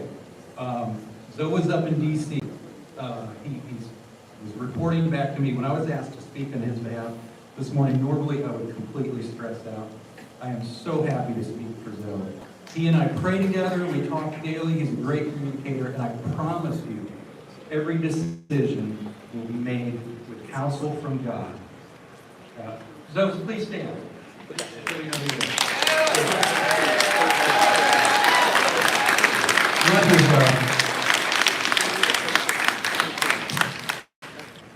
Ladies and gentlemen, we now have two nominations. Are there further nominations for third vice chair? Motion's been made to close nominations. Second, all in favor? Aye. All opposed? Nominations are now closed. Let me restate that Mr. Rob Watts and Mr. Leonard Sealing are contested for state committeeman. For second vice chair, Caroline Church and Austin Bowers. For third vice chair, Zoe Warren and Caleb Service. Ladies and gentlemen, those are contested races. Before I move into the delegate races, we have another constitutional officer. I'd like to give him time to speak. We have our own Lexington County's own Attorney General, Al Wilson. We'd love for you to come up and say a few words with them.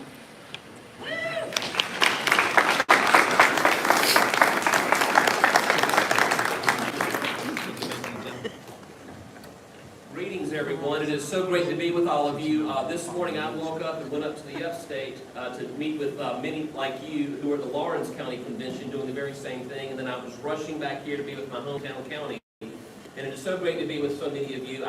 I remember growing up, being pulled away, kicking and screaming with my fingers in the carpet when I was 6 years old, watching Saturday morning cartoons, and my mom and dad, and they remember those days when I was being brought here to come to conventions like this. But it was here that I learned the values that helped me become the person I am today. It was here that I made so many lifelong friends.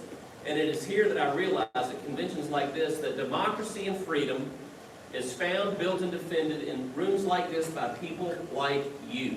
And I'm here today to say thank you for what you do just in the precincts, what you do at the county level, what you do at the state level, and what you help do at the national level. If it wasn't for folks like you, allowing people like me to serve, we couldn't do the things that we're doing today. I want to give you a brief update on some of the things I've been involved with, and as I travel to conventions, I want to let my boss, the people of South Carolina, know that we are standing in the gap. We are the last redoubt. We are fighting against the radical leftist agenda that is coming out of Washington, D.C. We are going to stand up for your Second Amendment rights. We are going to sue at the city level. We're already involved with the city of Columbia. We're going to go all the way to the federal level. When they try to encroach upon your Second Amendment rights, we're going to defend those. We're going to defend the borders. I've joined with Arizona and Texas on lawsuits. We're going to join in the XL pipeline lawsuit. This past week, the House of Representatives did something that was woefully unconstitutional. They voted to make Washington, D.C. the 51st state in the country. Folks, week before last, I led a 22-state coalition sending a letter to the Congress, the leaders of Congress, and the President saying that if you vote to make Washington, D.C. the 51st state, and if President Biden signs that into law, we will sue you in the Supreme Court to stay that decision and have it thrown out because it is unconstitutional, it is unlawful. As a matter of policy and constitution.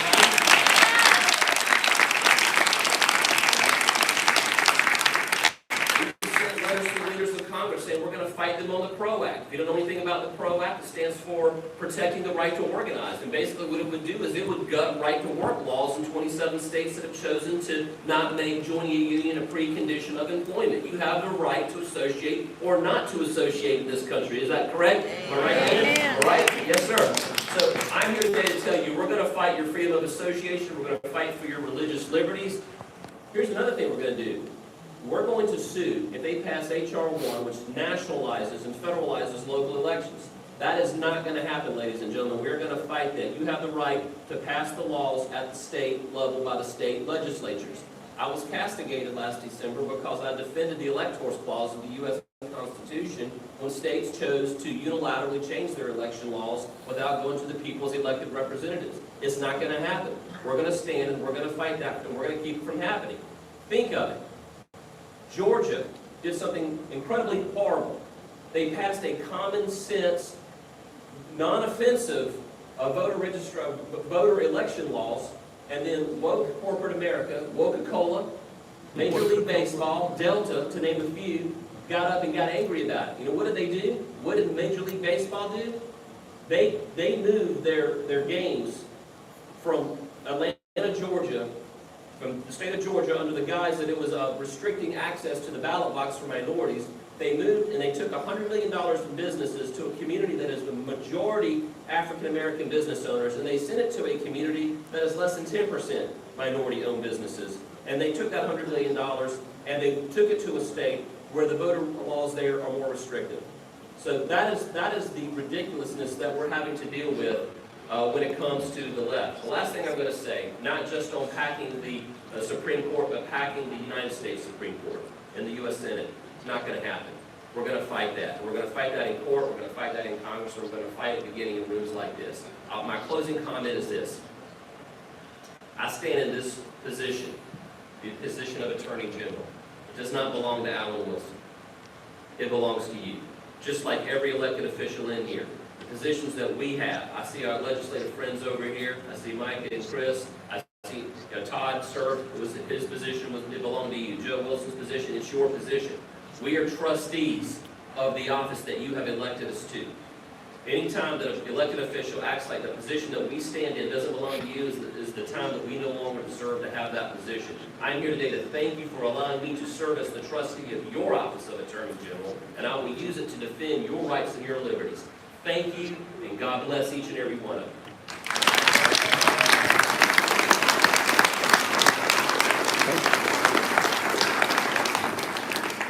Thank you, General. And if you're castigated by the newspapers and their editorial staff, wear this badge of honor. I know you did. We are going to be pushing for some time. We have a special event. They have a baby shower in here. And since we're the pro-life party, we're going to honor that and let them have fun. So let us get moving. We have, yes, sir.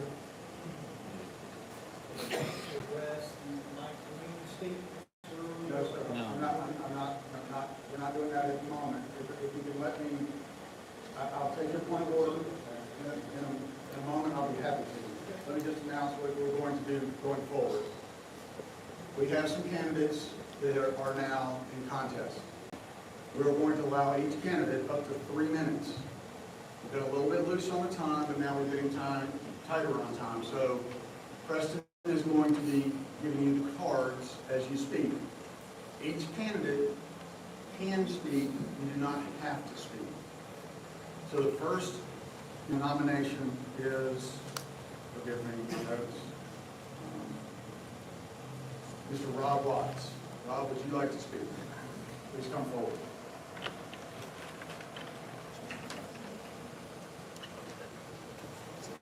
Got this thing on, okay.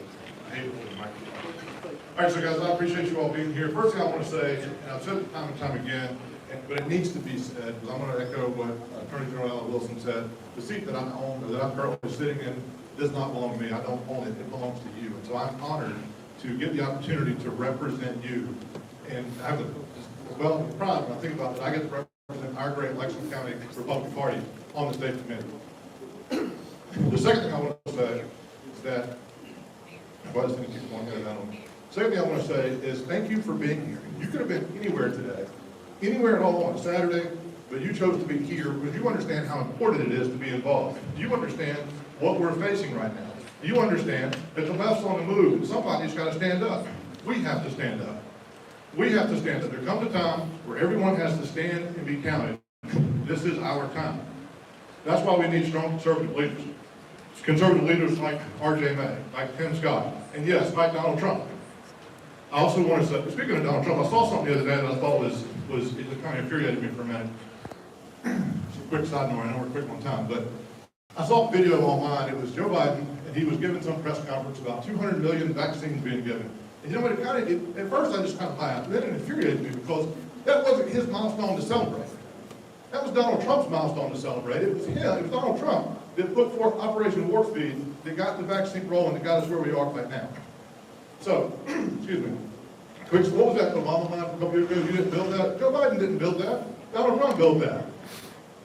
So anyway, real quick, one of the things I've had the opportunity to talk to a number of you about is my strong conservative record. And when I was talking to someone about that the other day, they said to me, well, what's it mean to be conservative today? And that question kind of hit me at first, because, you know, in the era of wokeness, is that a word? Whatever it was, wokeness, and cancel culture, and the encroaching authoritarianism of virus politics, are we trying to conserve? We're trying to conserve our American culture. We're trying to conserve our traditions. And that's why we need strong conservative leadership, not just in our community and in our nation, but we need strong conservative leadership in our party. That's why I took the opportunity to stand with President Trump to make sure the South Carolina primary did not serve as an anti-Trump platform. I also had the opportunity to vote against, or to censure, and vote for, to vote for the censure of Tom Rice. I still can't believe to this day that he voted for that sham impeachment. We don't have to worry about that here because we have strong congressmen that stood with our president, like Congressman Wilson. So I'll wrap up with saying this. I have a proven record of conservatism. I've been in this fight for liberty and in the conservative movement for a long time. I don't just talk about it. I have a plan of action, I have a record of action. And that's why I ask today that you stand with me. I ask for your trust, I ask for your confidence, I ask for your support, and I humbly ask for your vote. Thank you.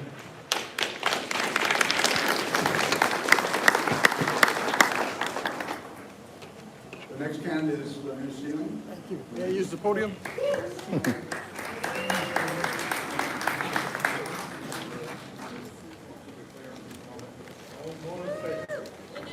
Well, I love everybody. How's that? And you know my track record. I don't have to stand up here and whisper in your ear and tell you all the things I did that I didn't do. You know what I'm about. But there's one thing I do have to do. Micah and Chris, are you here? All right. Well, I have to do this. When I took my battalion level command, I was attached for 33 months to the 82nd Airborne Dragon Brigade. My favorite hymn is, "Can there be peace on earth?" But nothing I've done compares with the military that are serving still. And I've asked the sheriff's deputies to come to the door. What I'd like to do is recognize all those in law enforcement, all first responders, and anybody that served in the armed forces. Can we give them a round of applause?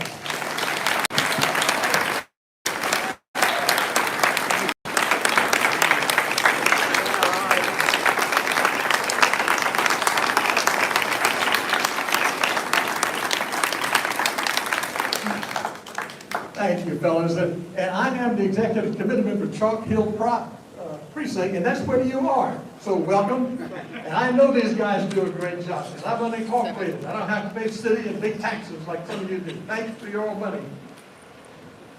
A couple of things I want to hit, and we'll be in the 3 minutes because that's the goal. They try to shorten it down, and we said, no, sir. I want to thank Craig and Michael. Congratulations. They have really stepped up to do a great job with the party, particularly Pamela Godwin, who is now grassroots chief of everything. We are really doing well. Now, out here in Chalk Hill, we're known as Fort Apache, because I'm the only one. But the good news is, we doubled our participation at the last reorg. Hard work, telephone calls. Well, Alex Stroman moved out this way. Alex, are you here? I know he was. Thank you. We doubled our folks out here. Now there are 2 of us. I want to thank my team for making all the calls. I want to thank Whit Haney, Robert Schaefer, Bob Anson, and others. I particularly want to thank the young men Brody and Gavin, who handed out my little flyers today, and the MAGA hat. They're high school students, and Brody, and we appreciate what they do for our party. And it's just beginning. I really want to work for you. I will represent you. I have strong positions, but I build consensus. I don't have the votes. Move on. Let's get something done. That's why I became Soil and Water Commissioner and was Vice Chairman last year. I wanted to save a little bit of green space before it's all gone. That's Chris knows. Get close? No, you're done. I'm done. I appreciate your vote and support. God bless you, and God bless the United States of America. Thank you.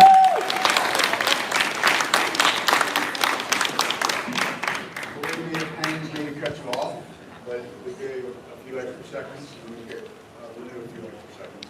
At this point, I'm forced to continue to move up the pace a little bit. I'm going to ask the next two contested offices to go with 2 minutes instead of 3. It's okay.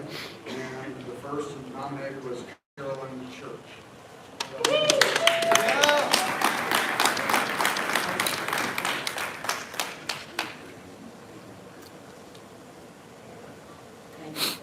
I can make it very short. I'm a mother, a great-grandmother, and to question what needs to be done. And I have seen the fire that President Trump put under people. I've seen changes. I think that's what's coming now. And I'm so proud of that, and I want to be a part of it. Thank you.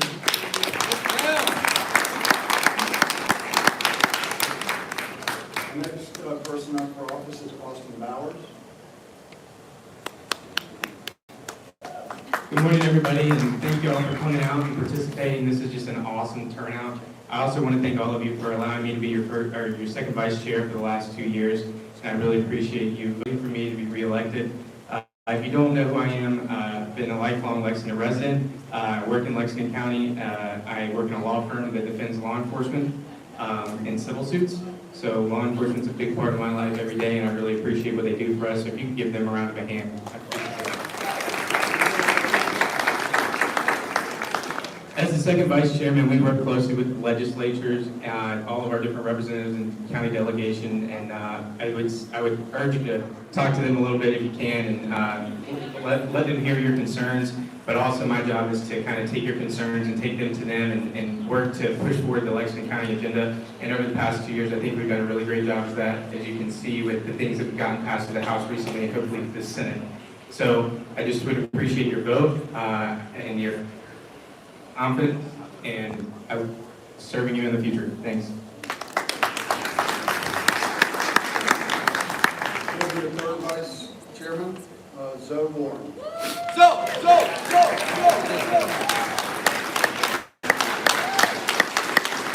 Thank you so much, guys. Thank you very, very much. I'd like to do something with my time that I think will be productive, whether or not I get elected or not. Because I think the job is to build bridges, right? Not kingdoms for yourself. And so I would like for us all to put a big thumbs up so I can put it on my social media so people can see just how much fun Republicans actually do have. See you guys. You ready? Okay. And thumbs up. Everybody say, make America great again. Make America great again! The USA!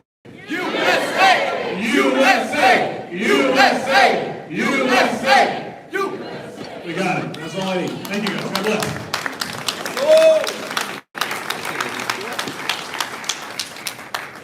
And Mr. Caleb Service.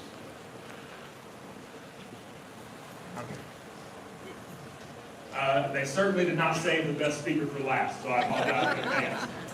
Thank you, Mike, for that rousing nomination speech, but his points are correct. I've worked hard for the last 2 years to bridge community outreach. I think that's visible today. This is the largest county convention we've had in a very long time, so thank you all so much for being here. Preston, thank you for being here, man. It's been cool to watch you since you were a freshman. Good luck at prom tonight. Hope it goes well. Our job here is to bring youth into this party.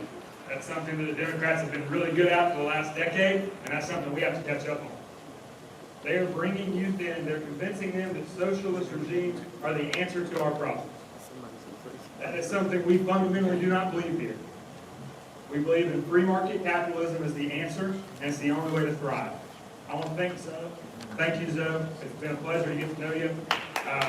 Thank you for running for something. I love to see people run. I hope I have y'all's vote. If I don't, I'm going to love you either way, and I'm going to show up to these meetings either way. So thank you guys so much.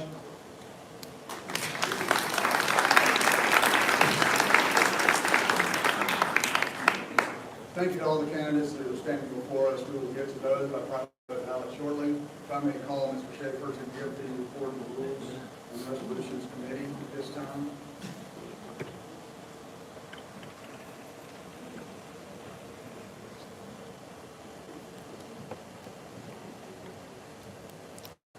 Haven't I seen you all somewhere before?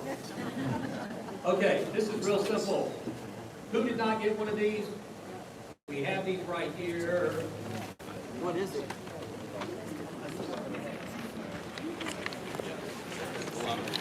Over the last few decades, we've done a great job of streamlining the bylaws of this county party. We've taken out a lot of things that were superfluous because they were covered at the state party level, but we only had 2 suggestions for amendments to the bylaws at this time. Reminder, bylaws can only be amended here at our county convention, so thank you for coming to take part in that. Orange or yellow? Orange or yellow copies are the same. We are proposing 2 changes. In county organization, section C, county executive committee, point C8. The county chairman will accept resolution from any current voting member of the executive and or steering committee for review by a resolution committee of his or her appointment. The resolution committee will present a report within 21 days of submission or at the next scheduled executive committee meeting immediately following the 21st day of discussion and vote by the executive committee. The second change, D9. All voting members of the Lexington County Republican Party, executive and steering committee may only control and present 1 vote.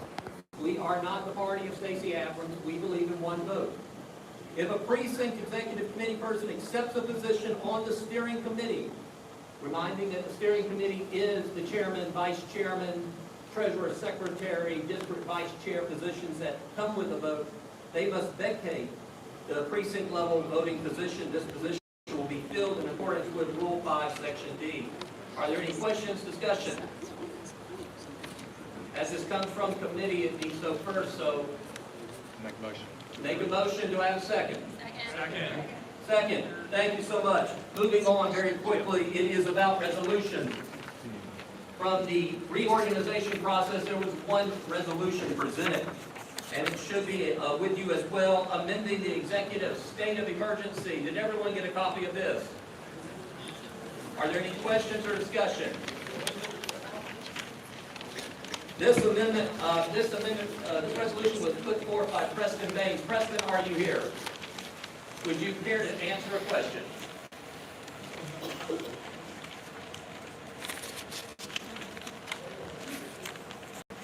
Use the mic.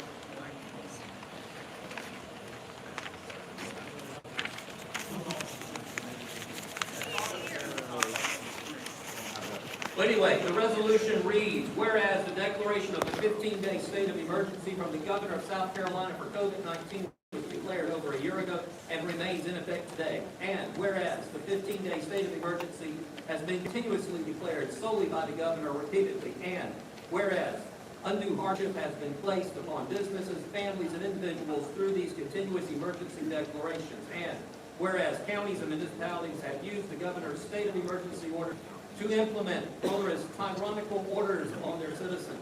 Let it be resolved that the Lexington County Republican Party strongly urges the governor of South Carolina and the state legislature to pass a law requiring the governor only be allowed to extend a state of emergency past 15 days for the same matter after consulting with both houses of the legislature. Both houses of the legislative body must pass the extended state of emergency and then receive the governor's signature for approval. And be it further resolved that upon passage of the resolution, it be forwarded to the South Carolina Republican Party for consideration at the upcoming state convention. Are there any questions? As this comes out of committee, it needs to go first. Is there a second? Second. So moved. Thank you. It is so moved by acclamation. Do I have a name? All right, perfect. Thank you, sir.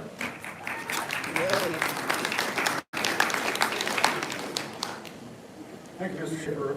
Just to make sure we are in order with the bylaws update, we did not take a yea and nay. All those in favor, say yea. Aye. Aye. Any opposed? You're correct with that. Okay, we are moving into the election of state delegates. Before I do that, one, just record keeping, Mrs. Church, her name is not pre-printed on the ballot, so you will have to write her name. I'll try to remind you. Good. All right. The next item of business is to elect the delegates and alternates to the state convention. You should have received your delegate ballot. It will be handed out shortly. Lexington County will have 47 whole votes at the state convention and will elect 47 delegates and 47 alternates. Please mark your ballots. You may circle up to 47 names on your ballots. If you circle more than 47, your ballot will be discarded. If you do anything other than circle, those names will be discarded. You do not have to circle 47. For the 47 delegates, ties will not matter. However, for the 47 alternate positions, any ties will be broken through the flip of a coin. We expect to finish tabulating those ballots after the conclusion of the convention. Anyone who wishes to remain to see the order is welcome to do so. The list will be posted in order on the county convention to the county convention delegates at the conclusion of the process. This list will be sent within 5 days to the South Carolina State Republican Party in accordance with state party rules. Do we have the ballots to distribute? Point of personal privilege, Mr. Chairman. Yes, sir. We're going to pass out the ballots for the county party offices now. And then, once those are collected, we will... We can't hear you. I'll get it. Oh. I would ask that we pass out the ballots for the county party offices first, and then once those are collected, we will then pass out the ballots for the state delegates and collect them. All right? It is so ordered. During this process, if you do not have a delegate badge, I ask you to leave the room because it's delegates only. We will begin the process now. There are a few that do not have this. You need to wait until they do. I've been informed that there are a few that do not have it, but it is written on your name tag. You're welcome to stay. Otherwise, please leave the room.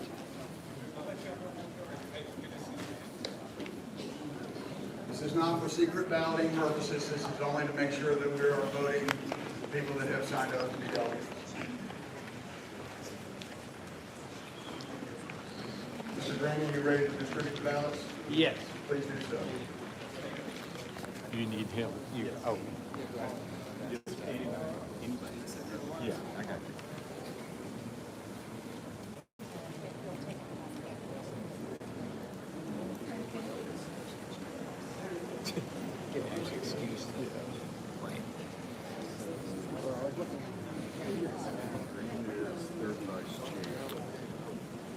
We need about 6 or 7 each. Yeah, I need one.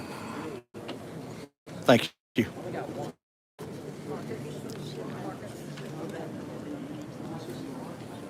That's right. We need some people out there.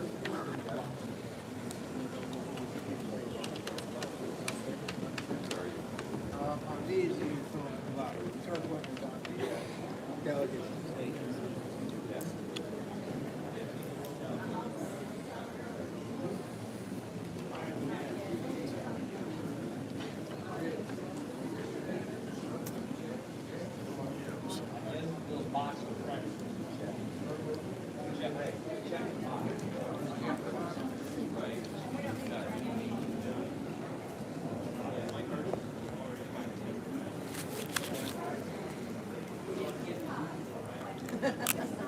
Where's the blue?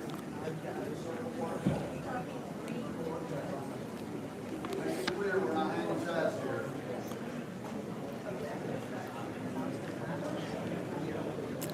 I'm going to have to adjust my phone camera here for a second so I can vote, and also so I can hook up my battery pack to my phone. I just got a message that I'm down to less than 20% battery.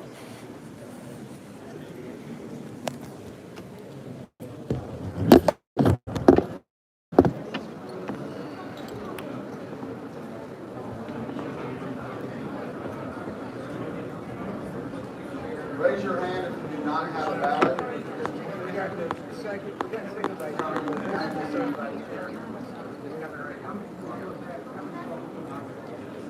You're supposed to have a blue, a lime, and a yellow. If you have an orange that's already been handled, just discard the orange.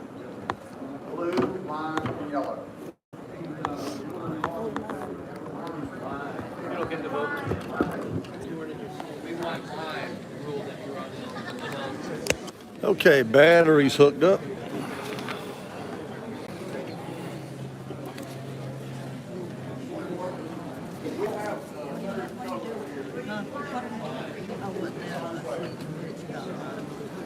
They need to get them from the people who have them.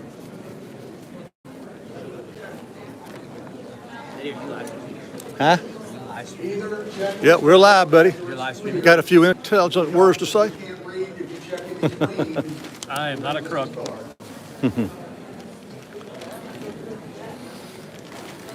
Where's the election? Oh, yeah. Where's the one? I'll get there.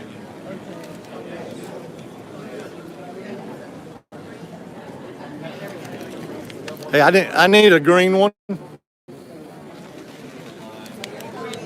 don't have any.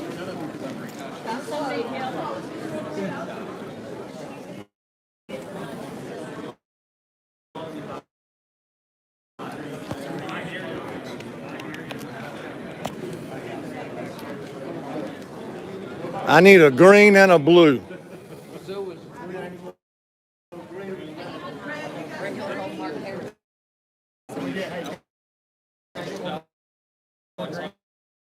I need a green and a yellow one, Roger.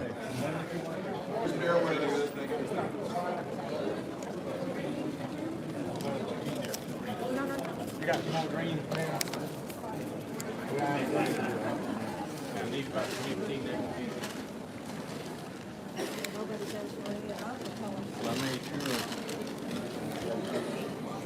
Here. I forgot about 15 back there don't have green. Well, I don't have a green either. I need a green and a yellow one. All I got's a blue. Ladies and gentlemen, I appreciate you bearing with me. Hoping On some your of ballot, them. should have a blue, lime, and a yellow. We understand. We understand. But marking it can be a check in the box or circling the name. Let me remind you again, if we cannot decipher, it will be thrown out.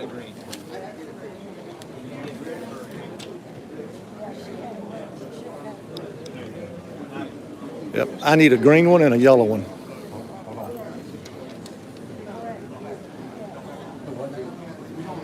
I did not.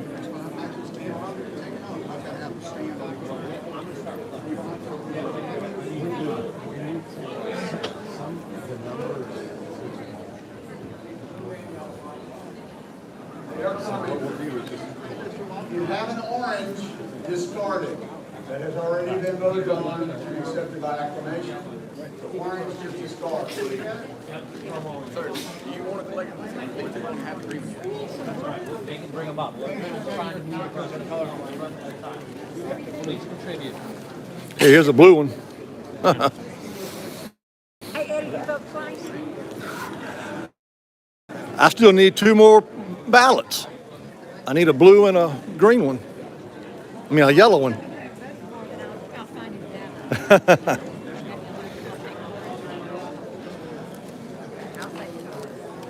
Hey, Let me get your attention for just a moment. I know this is confusing. I need It is not one. a simple plan, and I appreciate the planning committee doing their best. But if we have more than 148 ballots, we're going to start all over again with that one. So nobody needs to go and think that they can get a second one because there's confusion. Is that okay? Everyone understand? Please only vote once for the party that does that.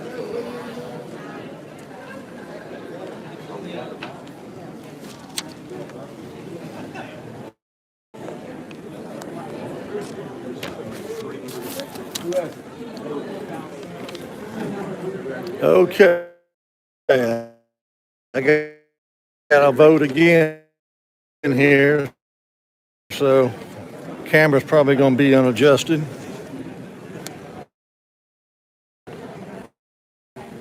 Yes, sir.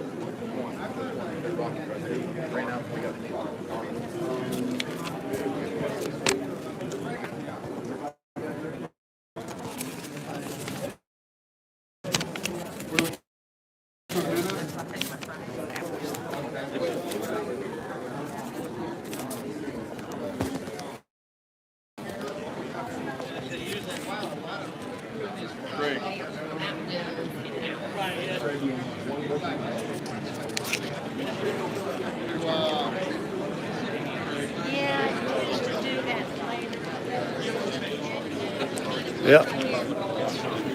I need a blue one. Point of order? A blue? May I ask for order, please?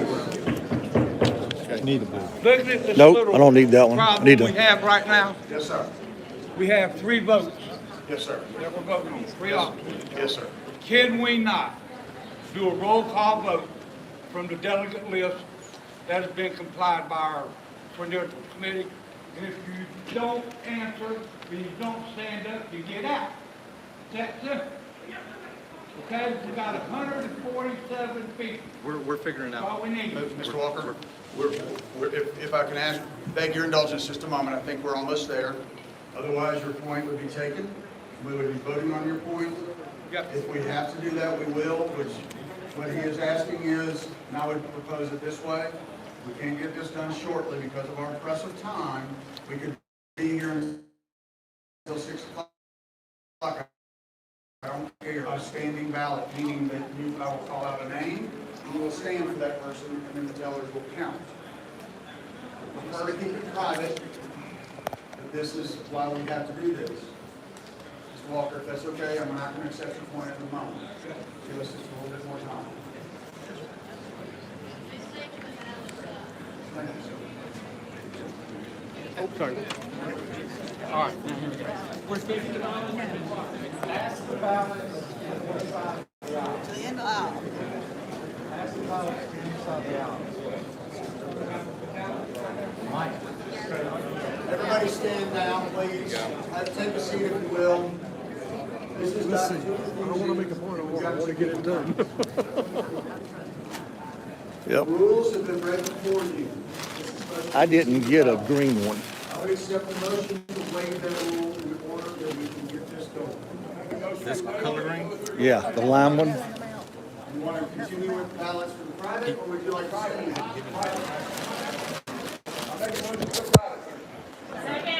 That was not what I was asking, but that rule stands. Is there a motion to do to waive the privacy rule and do a standing ballot?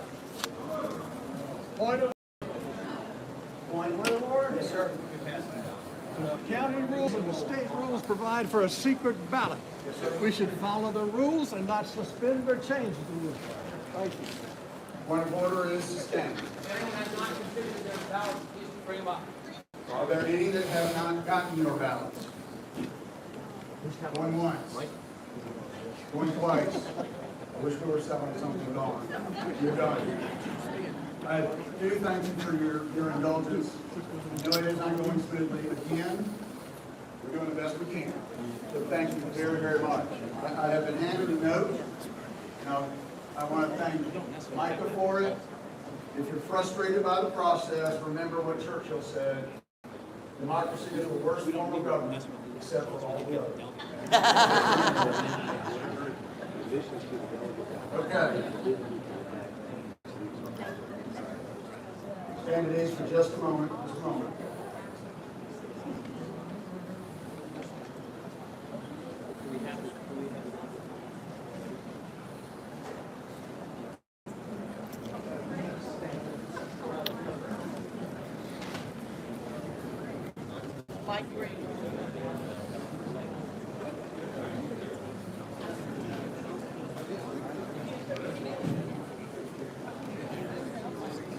we ready for the delegate ballots?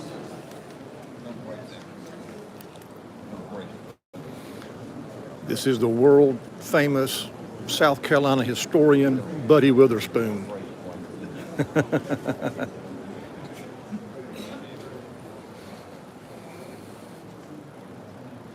Hey. All right, how you doing? Yeah, well now you're talking to the world now. I'm not leaving. I would ask that when you get the ballot, hold on for 1 minute. We have a couple of additions and one or two that were not alphabetized correctly.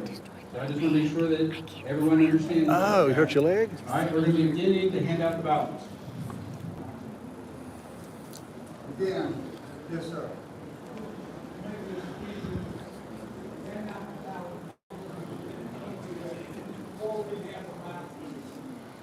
Hold on. Hold on, don't hand out the ballots, please. Mr. Walker, would you stand and make a point?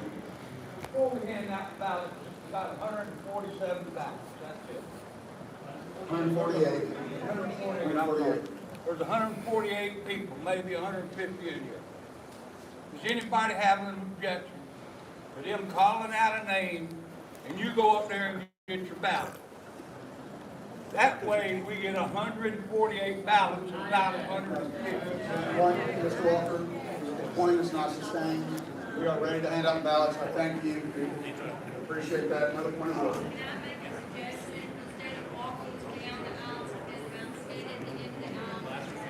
That's what we're going to do now. Thank you. Good suggestion. You're doing a good job, man. I am very thankful that y'all are a very willing people, not an unwilling crowd. Thank you for your patience.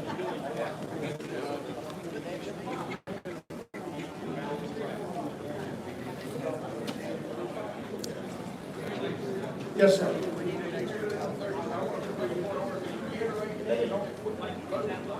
Yes. Good point.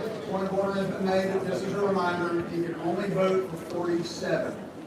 More gets tossed, less is okay. Again, please make sure you mark it clearly. Circle? Circle is, yes, circle. This is not a checkbox, this is a circle. Hey, Roger, I need one. We are almost there, folks, I promise.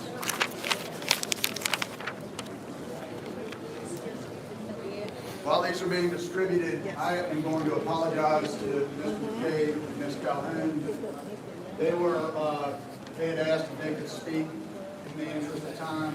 Paula Ryan, I apologize. I would love for you to address the body, but at this moment, don't allow me to do it on the time. You got yours? No, I don't. This is the ballot right here, if you can see it. And fortunately, my name was nominated to be put on here. So Okay, here's the additions. I'm gonna have to put this camera down somehow so that I can vote. Have a state delegate ballot. Because I've got to vote for 47 or up to 47 of these people on here that want to represent the county at the Do state not have a state delegate ballot. as a delegate. Please stand. And I need one too. Okay. For the corrections to the ballot is as follows. Please add number 225. 225, Keith McGuire. Keith McGuire. 225. 226, Keith McGuire. See, there's my name right there, Eddie McCain. Everybody got that? So that was pretty cool to be nominated to be on the ballot. 226, Victoria Warren. 226, Victoria Warren. Or you can just put Warren for short.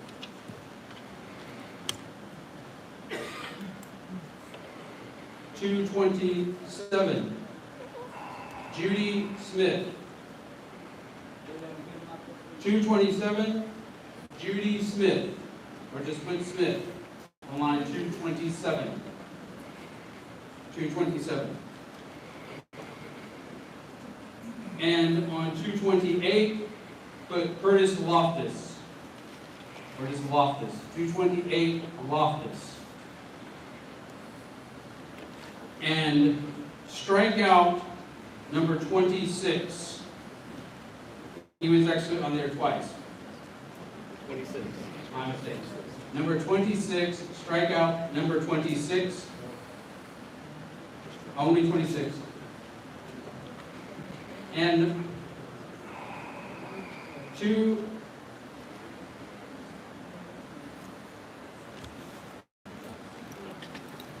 and we have 229 as Matt Moore.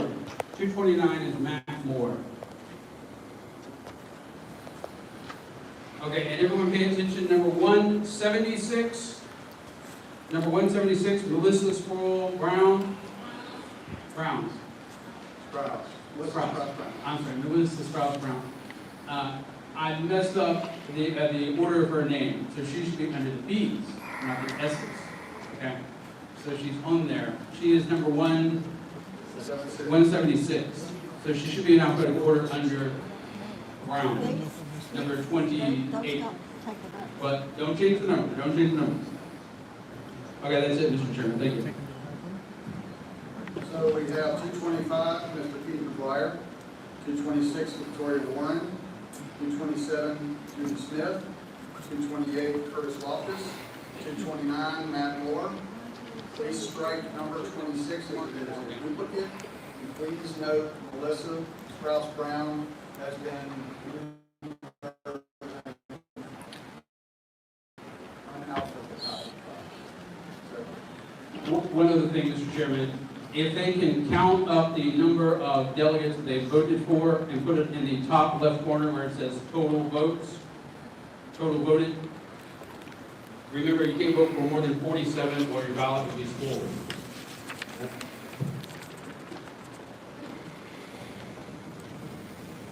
Chair. May I, be so kind, they make a mistake during the count, and they line through the circle, and that would not be counted. Yes. The question has been asked, if you have made a mistake, you circle somebody inadvertently, as long as you make it clear that you are canceling that vote, we will accept it.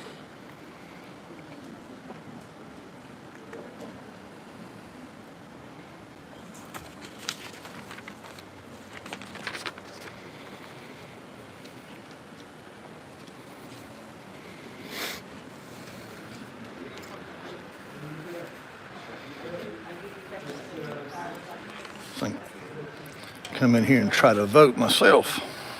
Here on here, it's kind of hard to vote and hold the camera.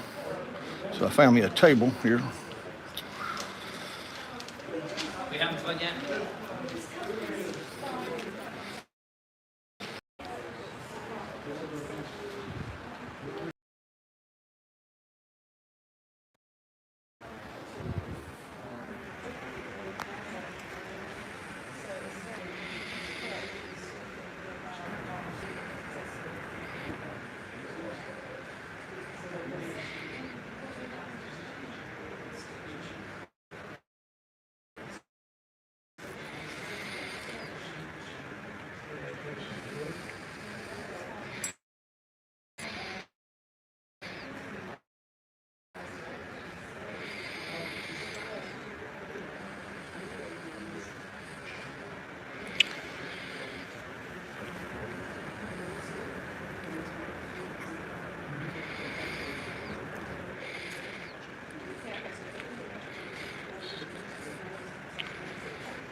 I think about 200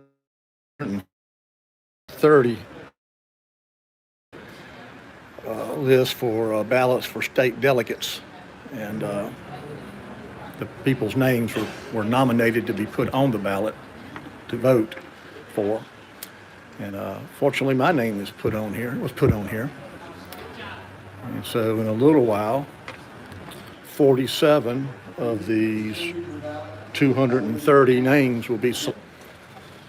So that's what we're voting on now.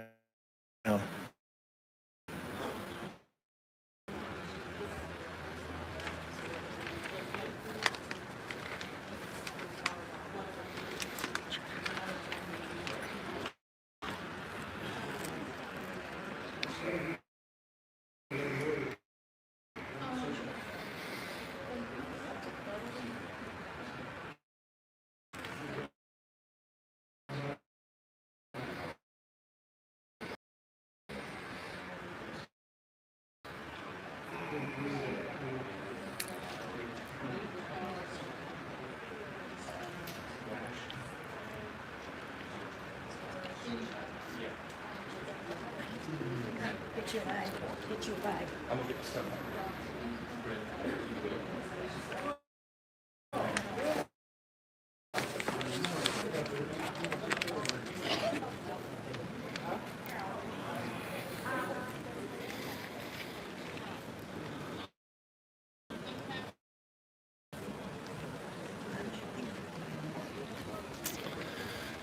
Put my name in the hopper. Okay.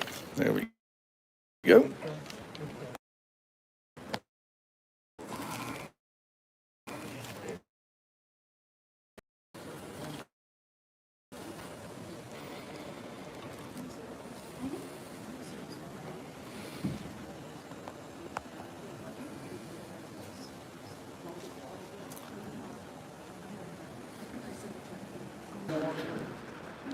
I mean, I guess it is raining outside. I knew it was supposed to rain today, but I didn't realize it already started.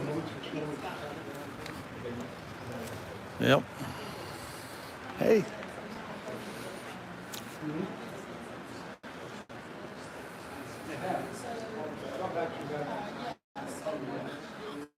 If you're just joining in, this is the Lexington County, South Carolina Republican Convention. And I've intentionally not made any type of commentary because I wanted the convention to speak for itself without my input, except when it was necessary, like when there was a big lag and with nothing really going on, then I had to step in and do an interview. But I really don't want to go in too close because I don't want to get anybody's ballot on video. I don't want to put their votes on here. But they're voting right now for 47 state delegates for South Carolina. There's like 230 names on the ballot. Only 47 can be elected. And fortunately, my name was put on the list. So that's a pretty good thing.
Any other ballots need to be turned in?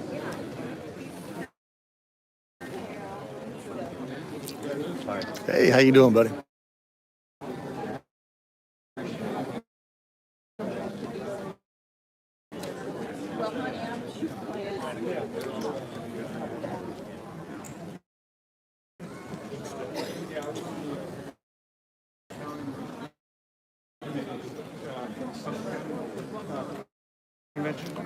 Where are you from? Well, I'm from someone who gives. No, that will not be necessary. Would like to go ahead and do the installation of Mr. Caldwell so he can then, at the next meeting, install the other officers. It won't take but a moment. It'll take longer if we don't get ready.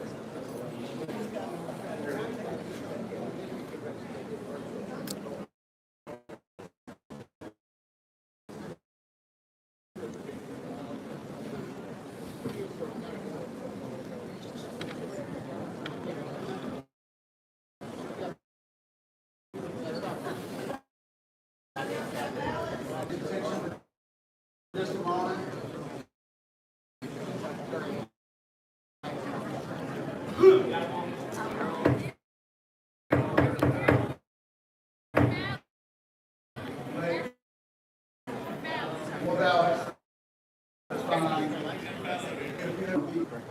You solemnly swear.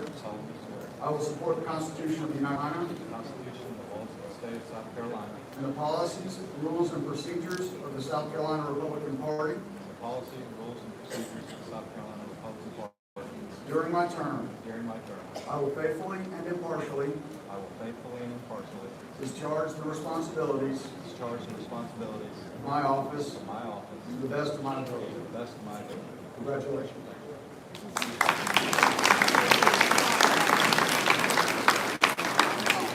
Last call. Raise your hands, please. Last call. All right. Ladies and gentlemen, we do have a benediction, and then we will recess. Yeah, thank y'all. We will announce those shortly, the winners. And so pay attention. We'll put it on our social media and then everybody's emails to our membership list as well. So let's close in prayer. Yeah, one other thing. The delegate ballots that you're wearing, there's a box outside this wall. We like to reuse them if we can, but if you want to keep it as a collector's item, put it in the box.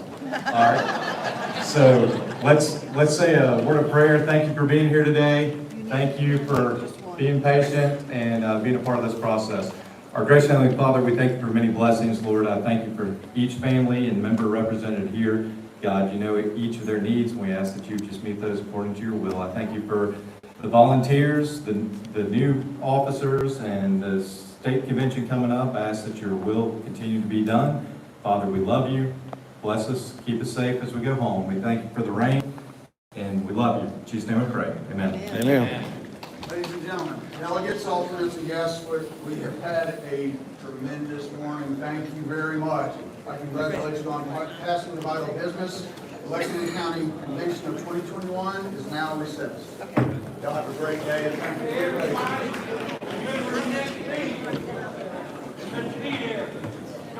Good job. Way to manage the cats. Heard the cats. You're sweet. Thank you. Thanks for keeping Leonard in check.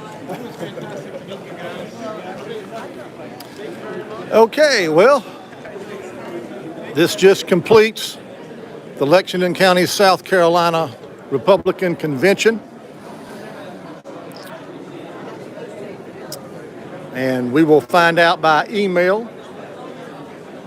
who the 47 South Carolina delegates are. Hey, Jackie. Hey. And so now if you've hung in here, I know it's been boring. It's been boring holding this iPhone. But at least now you know how a convention is supposed to be run. This is Eddie McCain, and I hope y'all have a great day. You too.